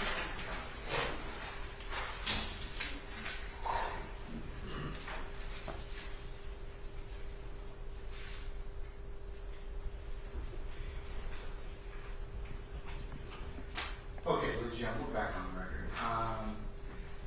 As it pertains to defense motion number 55, which is to declare the OCGA 16-11-220, etc., unconstitutional, the court's had an opportunity to study the matter as well as consider the arguments of counsel as well as the exhibits that were submitted for the purpose of this particular motion. Exhibits 1 through 11. 1 through 12, 12 being the exhibit list for motion number 55. It is the conclusion of the court that after considering this issue respectfully, that I find that 16-11-220 at all is constitutional and I'm going to deny the defense's motion at this time. So, Mr. Armstrong, if you will prepare a suitable order, make sure that Ms. Bell and Mr. Lamar get a copy of it. I believe you said by next Friday. Yes, Your Honor. Yeah, we have all those done, to include the motion 56 that we did yesterday. Okay.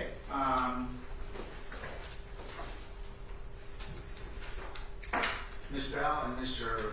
Lamar, is there anything else I need to take up other than, or that we failed to take up other than discuss this memorandum on status and things done? Not in regards to motions, Your Honor, no. Okay. All right, okay. Mr. Armstrong, you submitted the memorandum. What I have at this point in time, I'm going to mark as courts one for the purposes of this particular discussion, and this would be just a copy of the memorandum and status, on status and things done that was filed on December the 8th of 2025.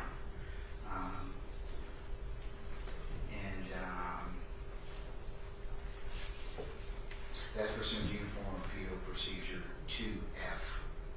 So, sir, do you want to go through it or just talk about it? Yes, Your Honor.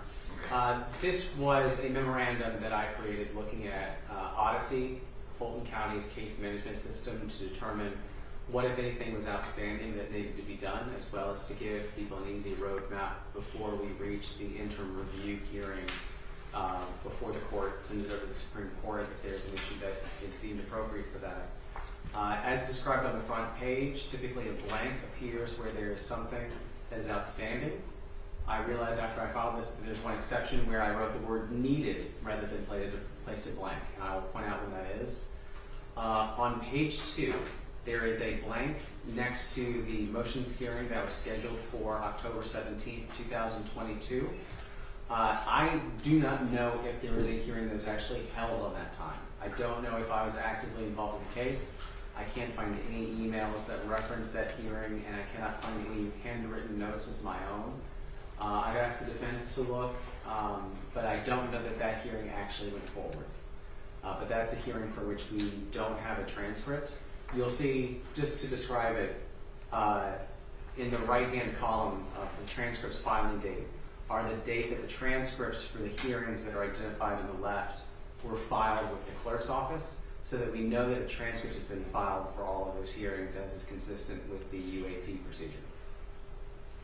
On the third page, there is a blank for April 17th, 2025, and there's the word needed next to status hearing for June 3rd, 2025. We raised this back, I believe, in December, and Ms. Parker has since filed those two transcripts, and so those two necessities have been addressed. Beginning on the bottom of page 4, there is a list of defense motions by the date they filed it. A very brief name for it. It's not anything near complete. It's just a shorthand version of what the name is. And the date on which a written order was issued. There's 3 blanks, as are many blanks on the following page. For that series of blanks that are under what I have written as first motions batch, I believe that that is a batch of motions orders. The ones that are blank are ones that you had entrusted the defense to write the orders in the first instance. I do not believe that I have received copies of proposed orders for those motions, and so those are, or those orders rather, and so those are things that are currently outstanding that the court has directed have an order be prepared. Obviously, the ones that were denied were prepared by the state, and those are ones that the court has already summoned. There are some motions at the bottom of page 5, including motion 30, which is about demurs, and other motions. I believe that I have sent to the court some of those some of those orders rather. I believe that I have sent to the court proposed orders for 30, 31, and 33 through 38. And I am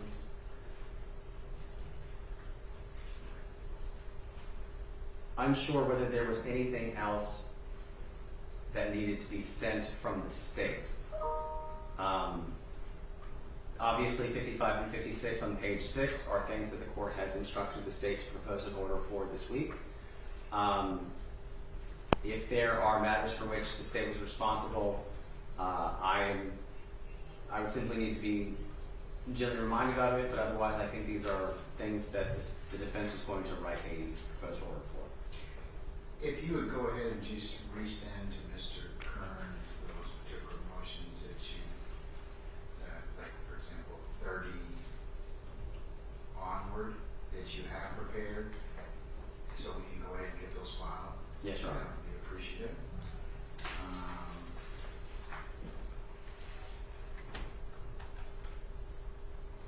And then you have your other directions as it pertains to motions 55 and 56. Correct? Yes. Okay. All right. Which leaves us with the other matters. Ms. Bell, Mr. Lamar, have you all submitted any of those orders? Yes. Okay, which ones? So the first 11 of them were submitted on July 1st of 2025. Okay, if you could just enumerate which ones, ma'am. Sure. I appreciate it. That would be number 7, number 8, number 9, number 10, number 12, number 13, 15, 17, 20, 20, right, 20, and 18. All right. Much like the state, would you be so kind just to resend those to Mr. Kearns, and we'll go ahead and get those filed. Yes. All right. Now, as for the ones that are not, that are blank. Yes, we can get those by the end of the week, and what I have is that it's 32, 36, 39, 41, 49, 50, and 53 is what I have. Okay. But I'm going to resend the proposed orders that I sent in July right now. Mr. Armstrong, would you be willing to just crosswalk that with the defense counsel and Ms. Bell and Mr. Lamar, just to make sure that if we have not gone ahead and accounted for those, if I'd ask the state to write an order. Yes, Your Honor. I can give you all a few minutes and you can just talk amongst yourselves and then we can make sure you have the rest of them. That would be really helpful. I'll just resend those. Then we can put that on the record and we'll have that, the housekeeping at least taken care of, okay? I'll just recess in place if we don't want to. I'm not going anywhere. Just let you all discuss that briefly and then we can kind of just reappear on the record and cover the rest of that. As for the motions hearing on 10/17, I don't believe that we had, I mean, I'm just checking my historical calendar. I don't think that we had anything that day. At least I don't see anything. As it pertains to this case.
Boyd?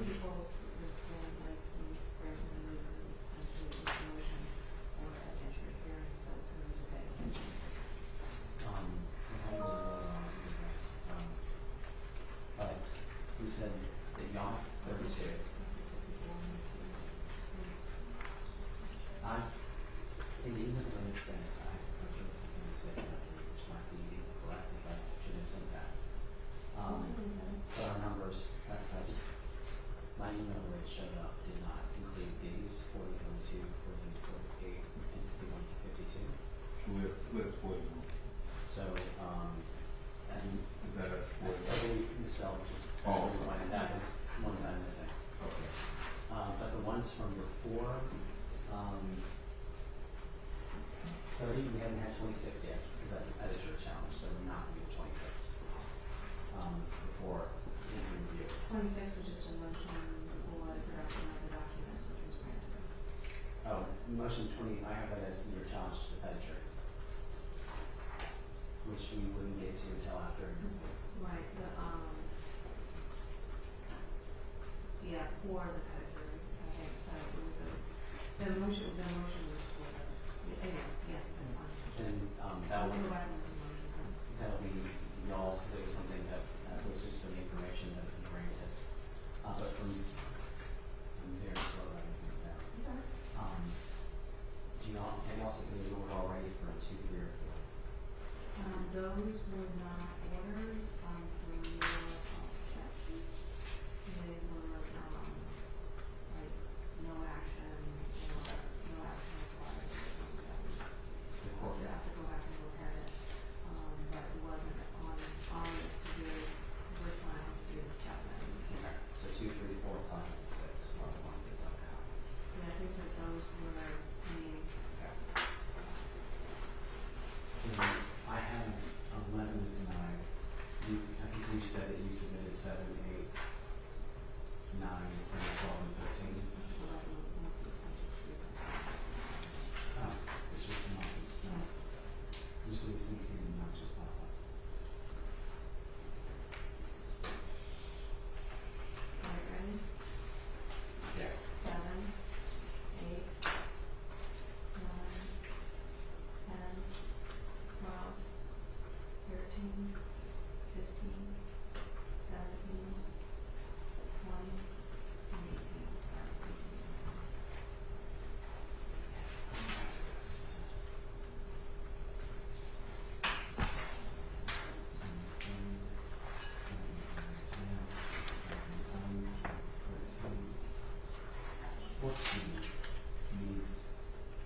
Needs to disclose extrinsic evidence.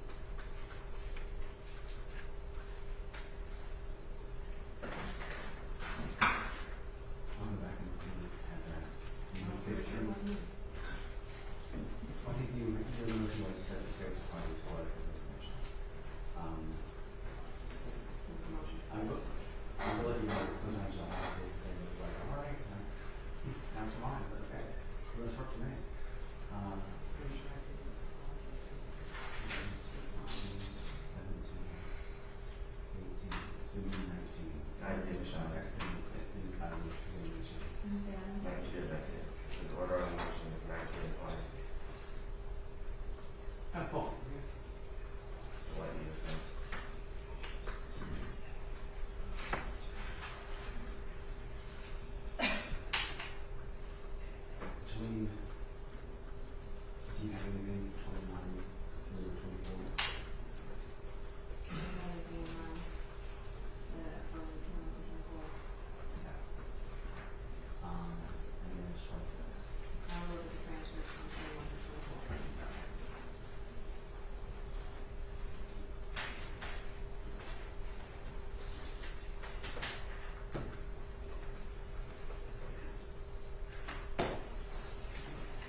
Your Honor? Sir. I think I have the motions covered as far as what is outstanding and what has been sent or resent to the court using the emails today. Okay. Talking with the defense, the first several blanks for motions 2 through 6 Those are one where the court took no action. If the court wants something to memorialize what happened, it was ones where the court did not issue a ruling on the substance of the matter. The defense has indicated that they've just emailed the court on 7, 8, 9, 10. 11 was already ruled upon. 12, 13, 14 is a motion for which there is no order, and that was a motion to disclose extrinsic act evidence. And I think both parties for those motions that have not already been covered by either side are going to look back to the transcripts to see what needs to happen for those particular motions. The defense has filed 15. There's an order already for 16. The defense has filed 17, 18, 19, and 20. The parties are going to look back at motions 21 through 24. 25 has an order. We're going to look at 26. And so that covers the first set of blanks. The state, when I called out what the state had submitted earlier today, because of limitation on my email and what it would allow me to view, I did not mention all of the orders that I had sent. But I have resent orders on 30 and 31, 34 through 38, 40, 42, 43 through 48, 51 through 52. And so the ones that don't have orders already that are in between those, the defense is responsible for 32 and 33, as well as 39. Please correct me if I say anything incorrectly. Mr. Valley says I sent 33. I did not see that in my email. I apologize. The defense is doing 39 and 41, and I believe motions 49 and 50, as well as 53. And there was an expectation that 54 was moved, so that likely will not have an order on it, unless Your Honor would like one to be presented just to memorialize. I would, just to say that it was withdrawn. Yes. So I agree with the numbers as laid out by Mr. Armstrong. However, what I would prefer is that anything that we are addressing, that we refer back to the transcripts and do it as the court stated it at the time. So I don't know whether the court said it was moved or not, but whatever I think is in the transcripts should be dictated in the orders. And as Mr. Armstrong said, there's 21 through 24. We'll look back at the first ones where there was no action. We'll look back at what Your Honor's words were in regards to that, and as to 54, because I know this issue was raised the day that it occurred. Okay.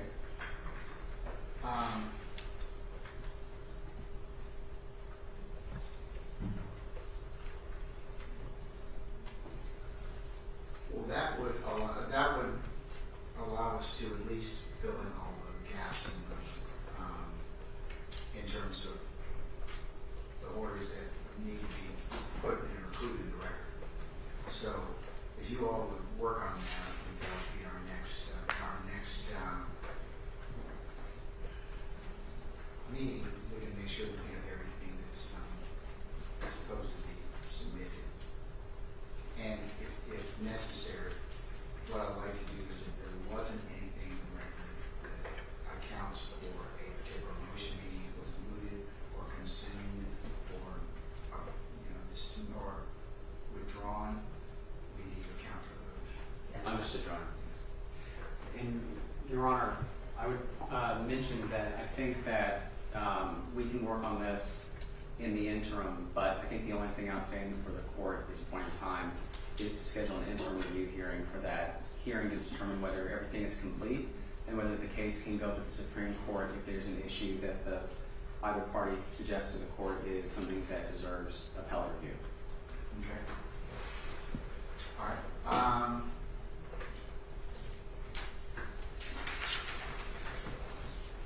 Which comes to the next question: when can we do the interim review?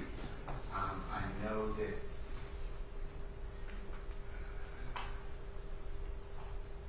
Ms. Lamar, we're going to have to finally touch on the record. Sorry.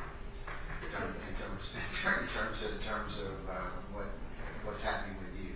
But given that all council know that Mr. Lamar's moving on to another opportunity in his personal and professional life, that and also, and I think that is this coming Friday. Is that correct, sir? Yes, Your Honor. So, and since the rules require two qualified counsel, I believe that we are going to have to figure out a date that Mr. Long again will have two qualified counsels so we can go ahead and continue with this particular process. So I guess that, Ms. Bell, I guess the question to you is, when do you think that we would be able to accomplish that meeting? I mean, what I can do is I can set a date for, for a couple of months out and see where we are consistent with your schedule and also on your agency's hiring or assignment. Yes, Your Honor. I did inquire, and there is no definite time that has been provided to me in regards to when that would happen. And so I think setting it down for a status, as Your Honor indicated, so that we can address that and bring more information to the court in regards to the hiring of somebody that would be able to come on to Mr. Long's case. Well, you tell me when you're available for it. I know you've got several trials you always do, so March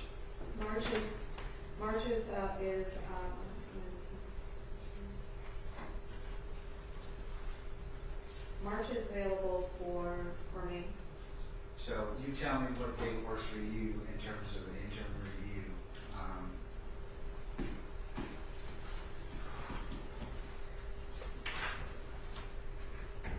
Well, so I guess what I'm requesting is that the court set it for status. I would not be able to participate in interim review by myself, and so I don't know when there's going to be another attorney on the case, and they would need to come up to speed on the case. And so I wouldn't. We could set it down for interim review, and I could give Your Honor an update in advance of that date as to what our status is. Yes, Your Honor. We would ask for whatever the court schedules to be sooner rather than later. We are nearing the 5th anniversary of this event. And so, especially for the victims' families, we would like to ask for whatever dates the court could provide that are sooner rather than later. I have 1 week of leave in February. Other than that, I am at the court's disposal. All right. But to answer your inquiry, Ms. Bell, I'll set it down as an interim review and you can let me know about the status. And if it comes down to it, we'll change it to a status just to see where we are at that point. But I don't have any current leaves filed for March.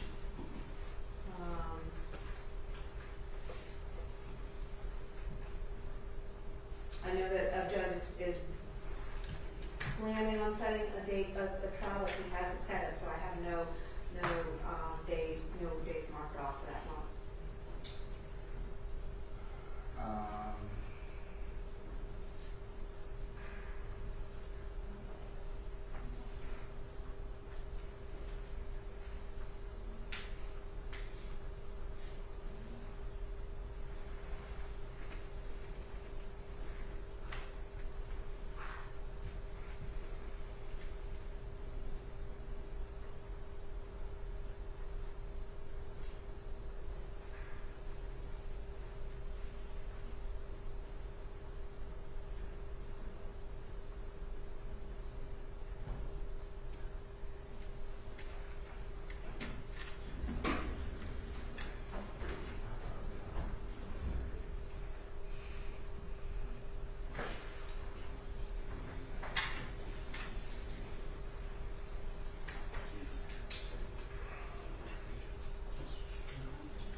10 o'clock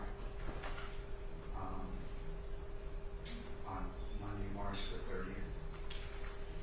I have sent a message to Ms. Weaver, who is my co-reporter, on October the 17th of 2022, and she's going to check her schedule, but she doesn't believe that we had anything for this case on that day. Reason being is she checked her schedule about 5 times before she transitioned to Gwinnett County to work, and she has filed pretty much everything that she had responsibility for. Just as a method of explaining something in case I did not explain it before, I went off of every notation for a hearing that's in the Odyssey Case Manager. That's not something that ordinarily is seen by an appellate court, and so I was using every notation that had anything indicating a hearing. And so hearings that get canceled often stay on Odyssey, Yes. regardless. We just want to make sure we button up those so that docket entries are covered. But I also wanted to indicate that I will submit, when we get to the interview hearing, a copy of Odyssey as it exists at that time, the Odyssey summary page, so that the appellate courts can see what we can see. Okay, all right. Okay, Ms. Bell and Mr. Omar, anything else? For now? No, Your Honor. Okay. Mr. Omar, we wish you all the best. Thank you. Together, and we'll see you hopefully in the near future. And Ms. Bell, we'll see you sometime on March the 30th, and just let us know what the status of your obtaining co-counsel, okay? Yes, Your Honor. All right. John, anything else? No, Your Honor. All right, then we stand adjourned.